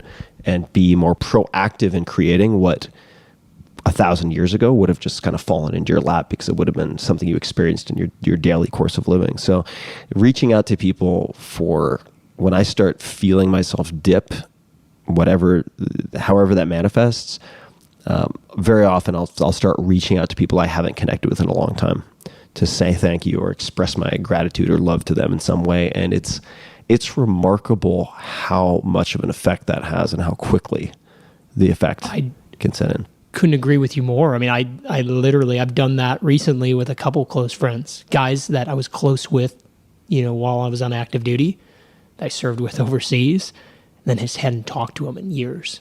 I mean, 7 years. And then all of a sudden, actually having the courage to reach out to them, knowing that, if they really do care about you and love you, they're not going to judge you for the lapse in communication. Yeah. And that's, I don't think I've, in not a single instance that I've reached out to somebody that I had lost contact with, had they ever kind of received me poorly. Yeah. And it's awesome, right? I mean, I feel like we didn't skip a beat. You got another friend. You can actually show gratitude for who they are and what they did for you. And Yeah.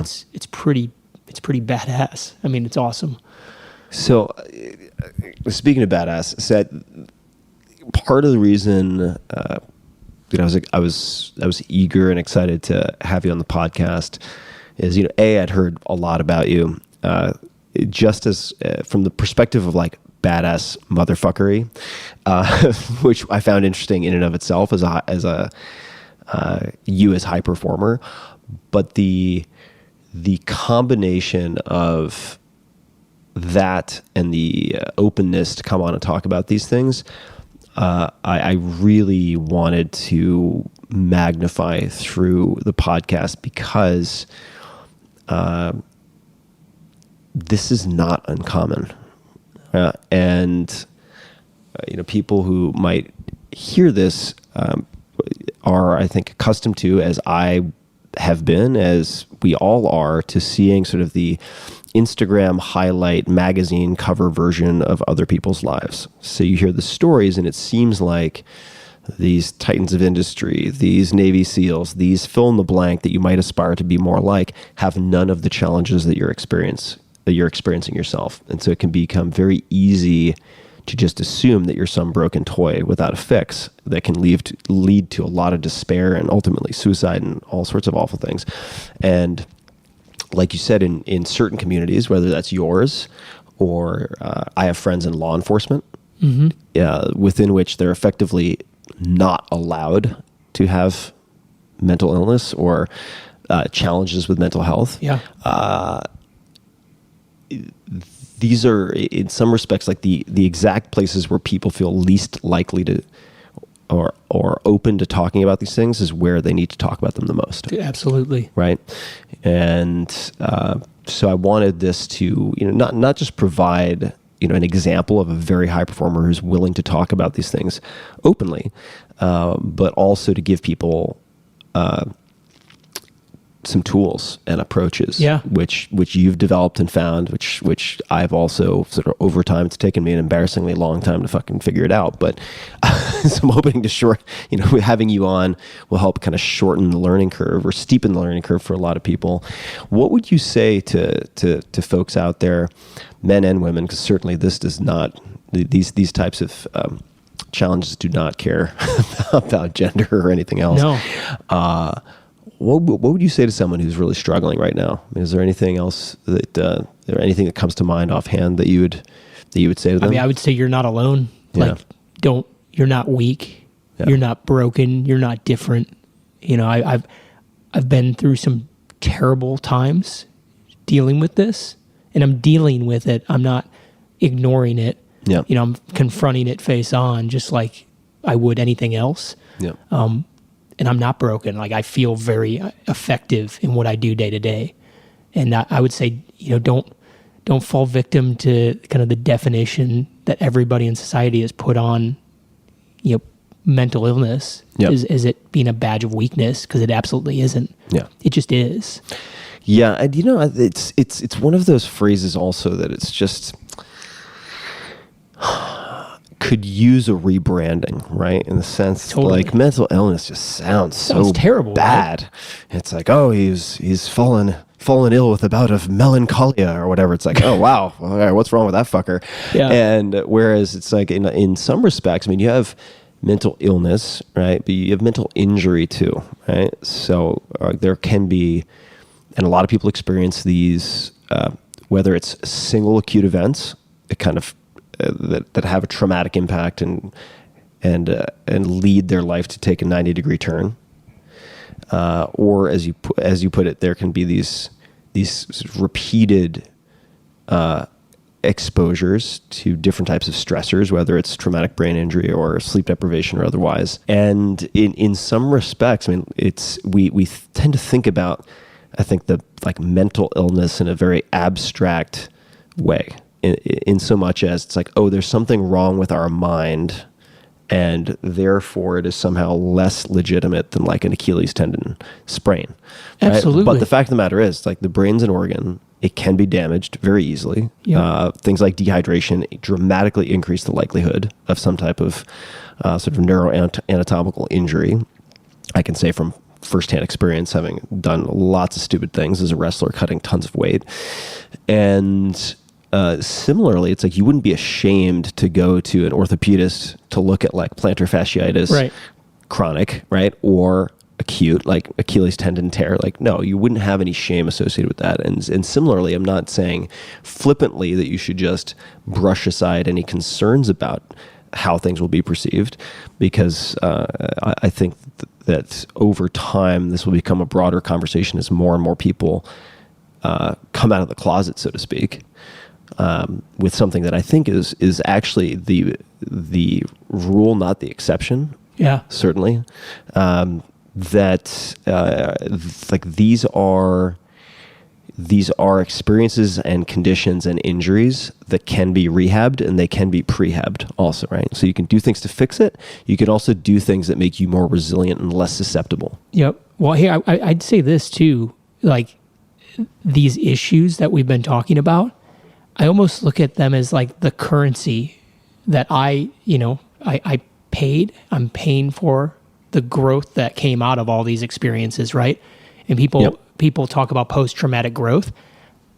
I am so deeply thankful for the experiences that I had in service to this country. And I know I'd struggle to find another guy or gal that served in combat in defense of this nation that doesn't feel like they are a better version of themselves because of it. And this is a small price to pay. I'll deal with it. It's just like the pro athlete that has, some jacked up knees and shoulders now. But do you think that they would trade all those days of glory competing in athletics because they knew that they were going to be injured? Do you think that they would like give up all of that glory for maybe healthier knees and shoulders, I guarantee you every single one would be like, no, I'm glad, you know what? I'll deal with it. The experience that I was able to draw and the growth personally that I was able to pull from those experiences, you can't put a price tag on it. Yeah, and I think that's true also for, I think it's very true for sort of less obvious examples. And by obvious, I mean less high-profile examples, right? Mm-hmm. So it's like, I think that if I look at, for instance, now that I know them as adults, like some of the mentors who had the biggest impacts on my life, I mean, really kind of fork in the road, they led me down a much, much better path, type of impact on my life.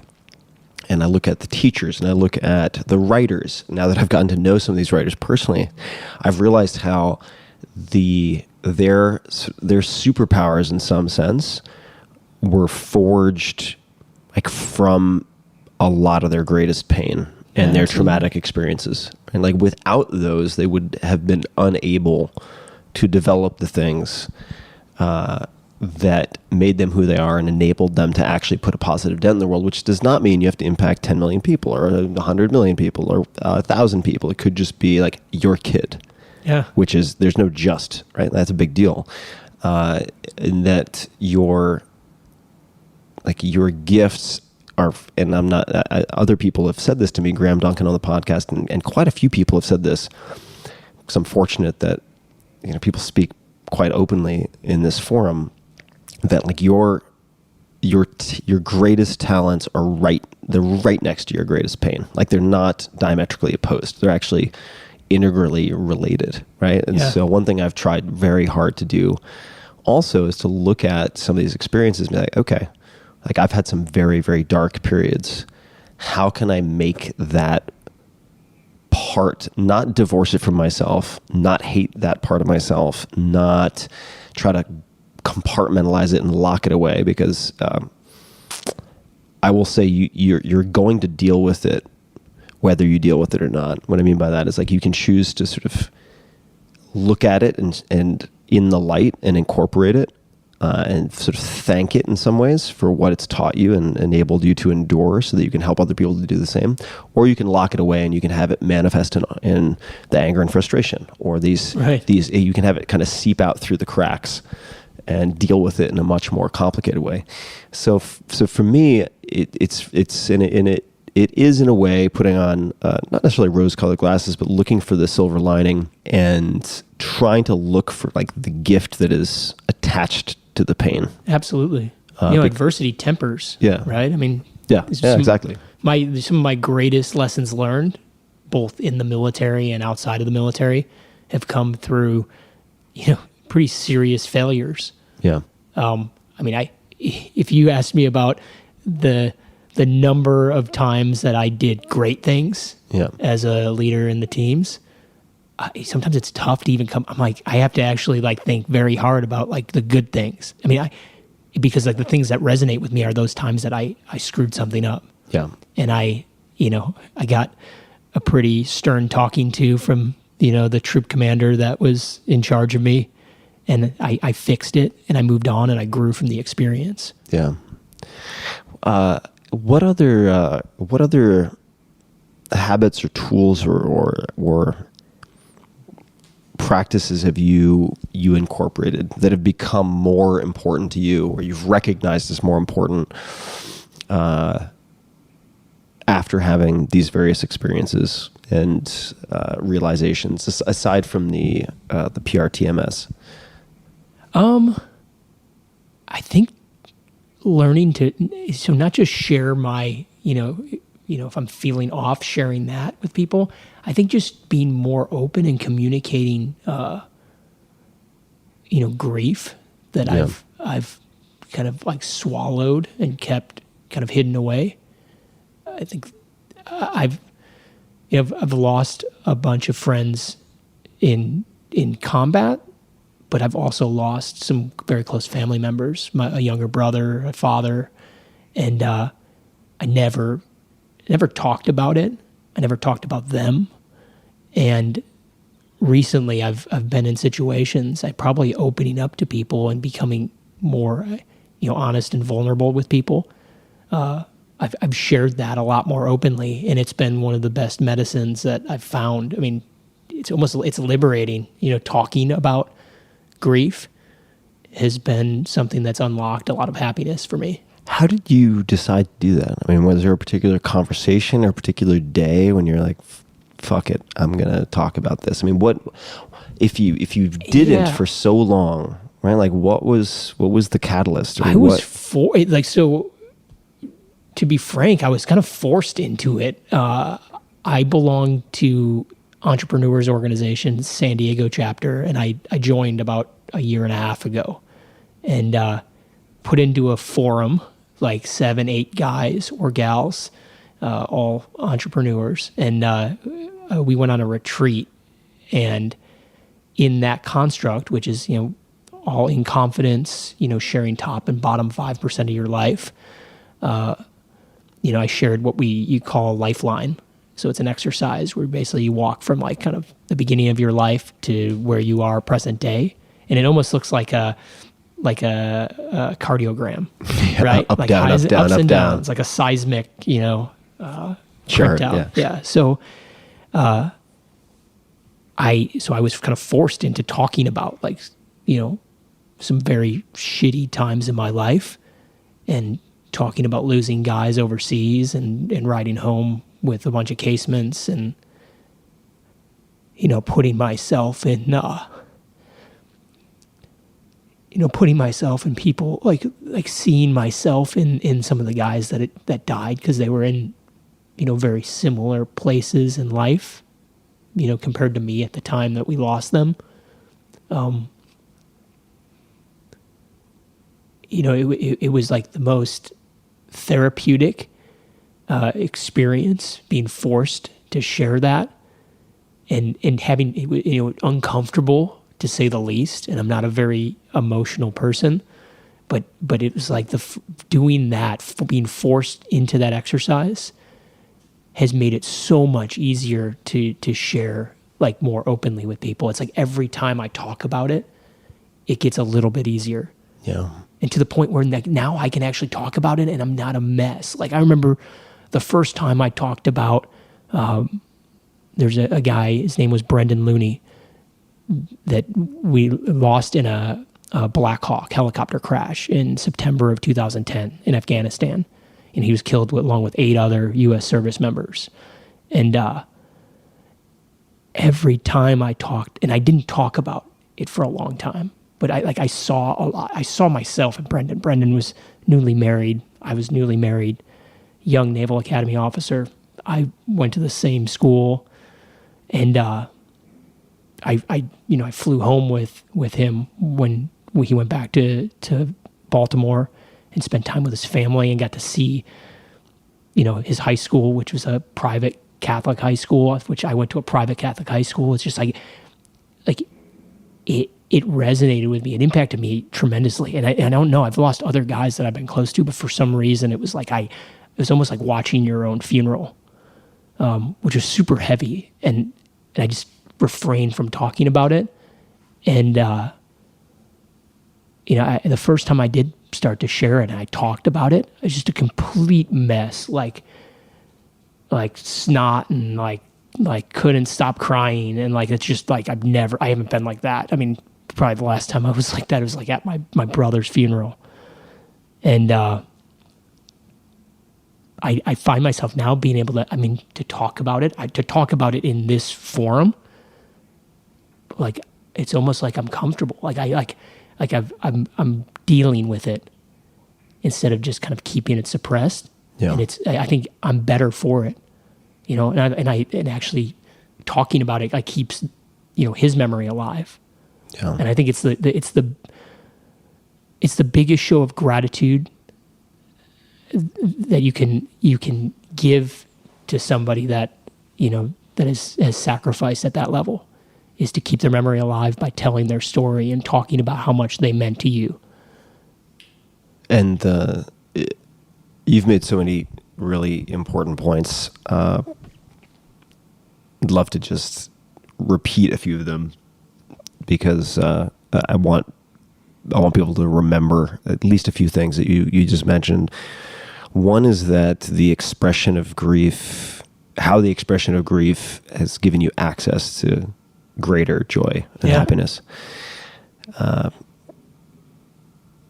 Just so I don't sound like I'm interviewing myself this entire conversation, I'm not going to get too deep into it. But there was a period of like 25, 30 years when I did not like cry at all. Funerals, you name it, no crying until about 5 or 6 years ago.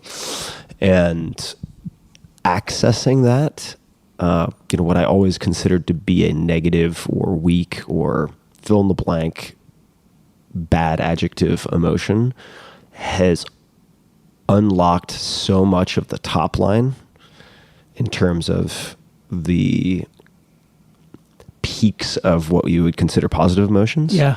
It's been this entirely unexpected, for me, consequence. Yeah. Of that. And if people are entrepreneurs, I mean, that seems like reason, just that exercise alone seems like reason enough to join the EO. And I certainly have no dog in that fight. I'm not paid by the EO. But I do know a lot of people who have really, really benefited from the forum structure. Yeah. And it seems like for a lot of people who join something like that, and I'm sure there are many different alternatives out there. I just happen to have been told of the EO forum structure a fair number of times. For a lot of folks, it seems like it's the first time when they have the sort of comfort of speaking to a small group of people on a similar path in confidence. Sure.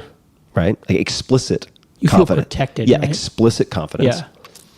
And second, where they also feel a beneficial level of peer pressure to be fully transparent. Yeah. Right. And that's an incredible combo. It's like competitive, right? It's like the deeper one guy goes, you want to like one up him or her and go deeper than the next. Yeah. It gives you permission. Yeah. Right? It gives you permission. There's a book for people who maybe struggle with this. There's a book that I have only read bits and pieces of, but I know that it's been tremendously helpful to a few friends of mine who have lost family members and had perhaps not come from highly expressive environments and have really struggled to kind of metabolize the experience on grief and grieving. It's a very generic, boring sounding title, but exceptionally well developed book for people who may want to explore this. So that was the catalyst. Sometimes you need a bunch of people that didn't serve in the military, and it took them to kind of force me to deal with things that I had been suppressing for a very long time. Yeah. That's really powerful. I think we've covered so much, and I mean there are all sorts of other things we could talk about. And I mean we are going to mention, and I'll mention a number of sort of foundations that that both active, former military, non-military can look to if they want to support sort of you and your brothers and sisters, both within the SEAL community and outside of the SEAL community. So we'll talk about that. Are there any other? I want to mention a few sort of adjunct therapies that I think are worth researching for people who are either affected directly or affected by loved ones who struggle with some of these challenges we've discussed. But any other resources or suggestions, books you found helpful, if any, really anything at all that in terms of tools you would recommend to folks? It doesn't have to be fancy. It could be something very simple, like the simple but underestimated in its impact, like the 20 to 30 minutes of sun.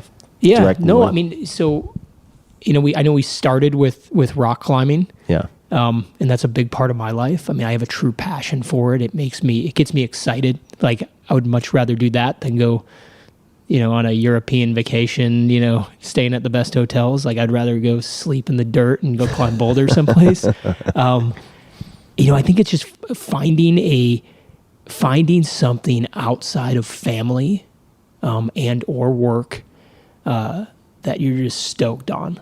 Yeah.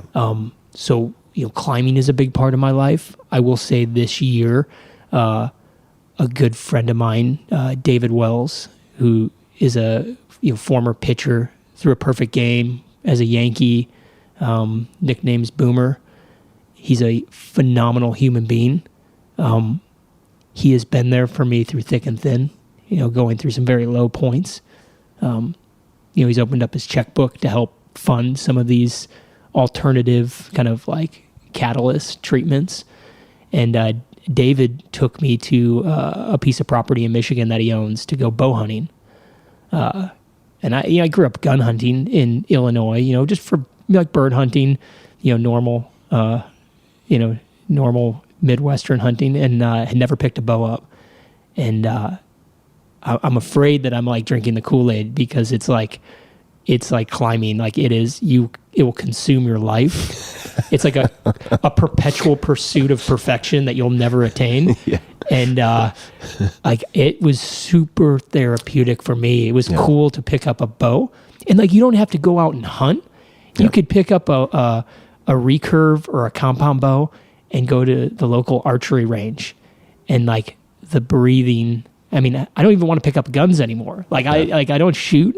But going into the backyard and shooting arrows into a speed bag was super therapeutic. I mean, I'll second that. Hugely therapeutic. I do think the breathing is a big piece of it. Yeah. Because you really have to pay attention to sort of the rhythm of the process. Yeah. Right? Yeah. And there's also something, not to stretch too far, but there's something innate, over, let's call it hundreds of thousands of years, it might be more, of sort of evolution that has made holding and practicing with a bow gratifying on a level that sort of exceeds, like, it's more than the sum of its parts, if that makes sense. It's kind of like it's like a tie back to like the warrior roots, right? Yeah.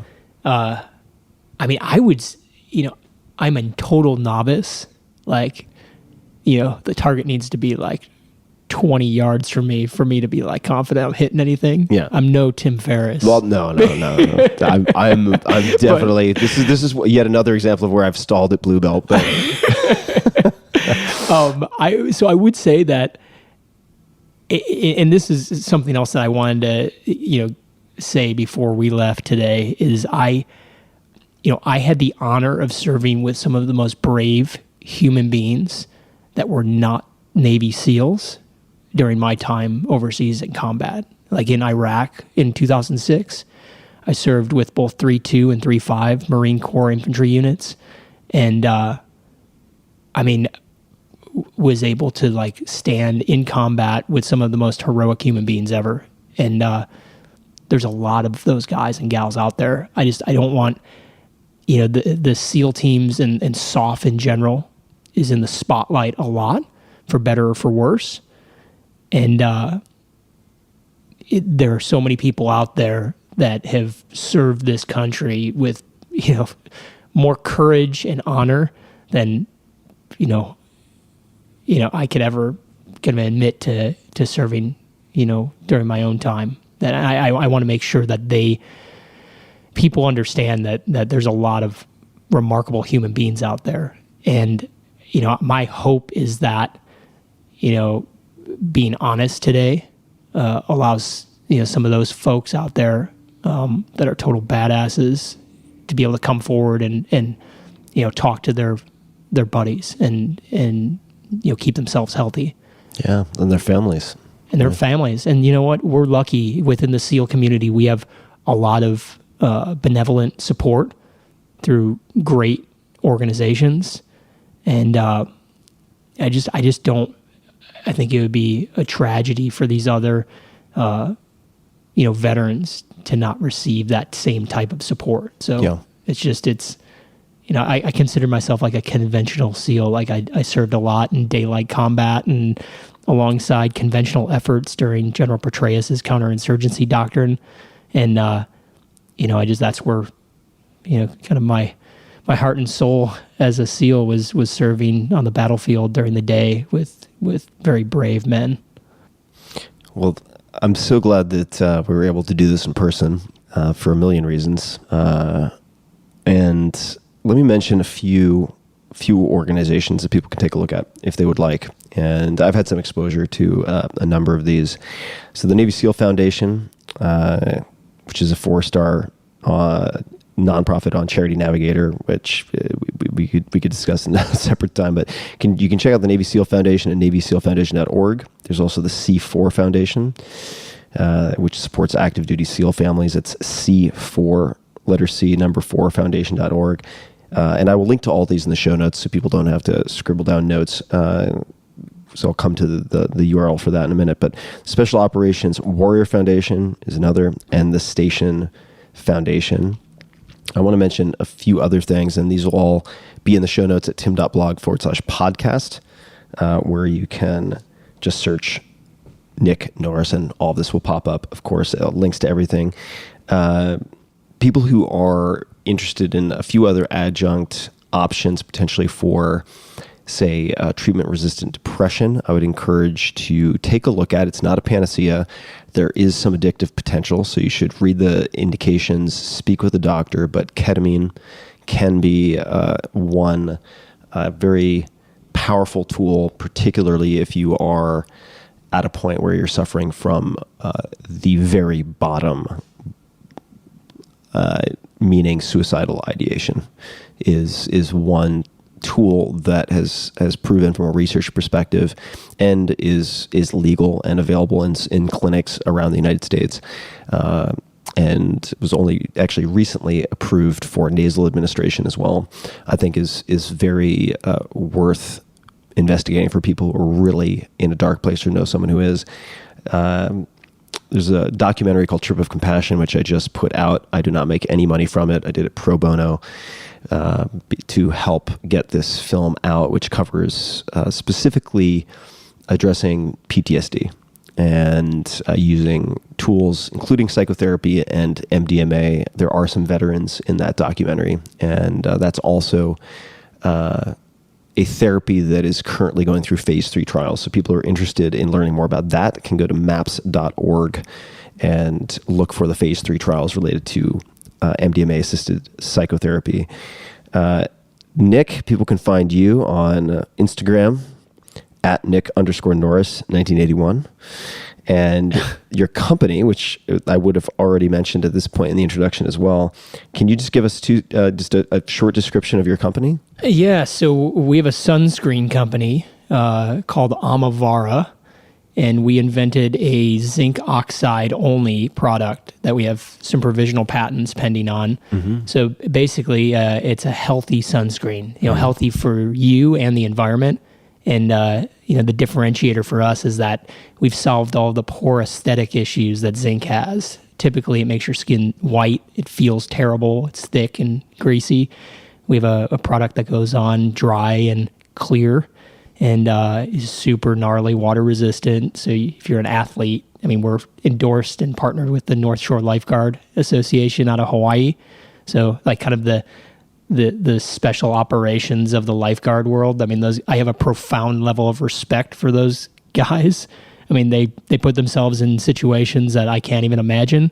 And they've used our stuff and it's the only sunscreen that those guys use. So, and I have a bunch at home as we speak. And people can learn more about that at Amavara, AMAVARA.com. Do you have any closing comments, requests, anything at all that you'd like to say before we wrap up?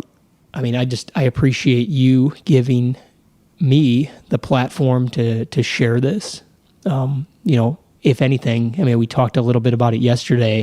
Hopefully it's a message of hope, and hopefully relabeling PTSD and mental illness and whatever other label people have placed on these issues. Yeah.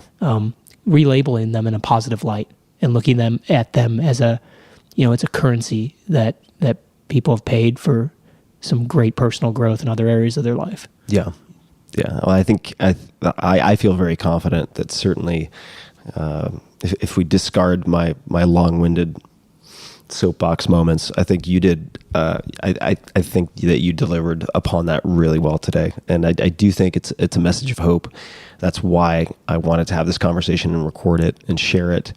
And the fact of the matter is, if so many people, not just you, like you're one example of someone who's been at the top of many different disciplines, and I know scores more, some of whom are still too embarrassed or unwilling at this point, which is totally fair to talk about it publicly. But if people who are at those levels are experiencing these things and contending with them, just as hundreds of thousands or millions of people are who are listening to this, there doesn't have to be, on top of the challenge, which is manageable and addressable, of developing the habits and putting together the group activities and maybe joining a forum and so on, you don't have to add shame to that to solve list. It's not just unhelpful, it's unnecessary. If anybody shames you or looks at you in a negative light because you've come forward, you probably don't have any room in your life for them. Yeah, agreed.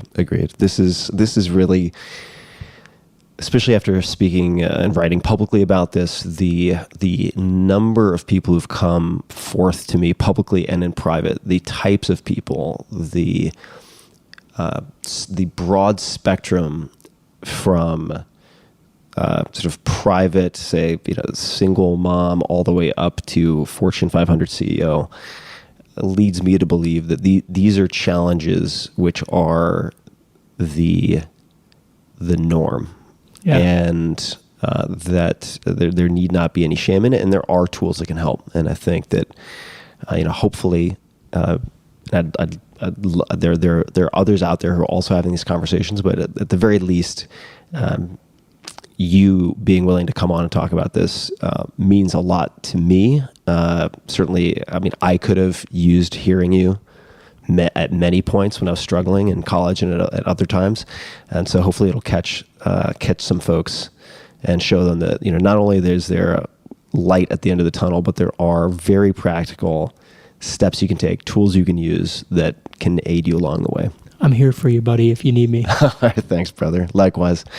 And to everybody listening, I'll mention again, the show notes will have links to everything that we discussed at tim.blog/podcast. You can just search Nick Norris, and the episode with all links will pop up. And until next time, thank you for listening. Be safe, stress inoculate, pay attention to sleep, and see you next time. Hey guys, this is Tim again. Just a few more things before you take off. Number one, this is 5 Bullet Friday. Do you want to get a short email from me? Would you enjoy getting a short email from me every Friday that provides a little morsel of fun before the weekend? And 5 Bullet Friday is a very short email where I share the coolest things I've found or that I've been pondering over the week. That could include favorite new albums that I've discovered. It could include gizmos and gadgets and all sorts of weird shit that I've somehow dug up in the world of the esoteric as I do. It could include favorite articles that I've read and that I've shared with my close friends, for instance. And it's very short. It's just a little tiny bite of goodness before you head off for the weekend. So if you want to receive that, check it out. Just go to 4hourworkweek.com. That's 4hourworkweek.com, all spelled out, and just drop in your email and you will get the very next one. And if you sign up, I hope you enjoy it. This episode is brought to you by Helix Sleep. Last year, I focused on dramatically improving a few things. Surprise, surprise. Most notably, the quality of my sleep, which seems to affect just about everything.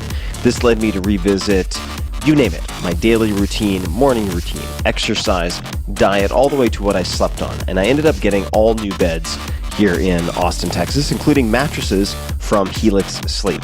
Helix has built a sleep quiz that takes 2 minutes to complete, and they use the answers to match your body type and sleep preferences to the perfect mattress.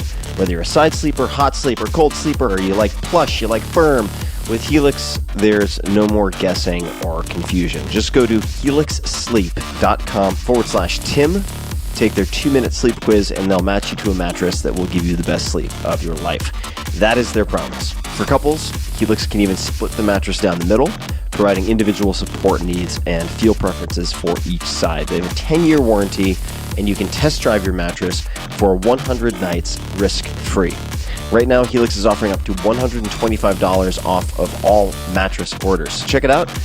Get up to $125 off at helixsleep.com/Tim. That's helixsleep.com/Tim for $125 off your mattress order.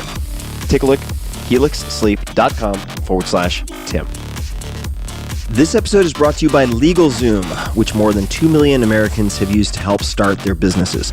Past guests even, such as, WordPress lead developer, CEO of Automatic, Matt Mullenweg, now valued at more than $1 billion, have used LegalZoom to help with their business needs, specifically in his case to form his company. But LegalZoom isn't just for launching your business. Their services include everything from helping you to manage changing tax laws, reviewing contracts, creating NDAs, non-disclosure agreements, important stuff, handling lease agreements, and assisting with really any other legal challenge, hurdle, inconvenience that typically takes time and effort away from running your business.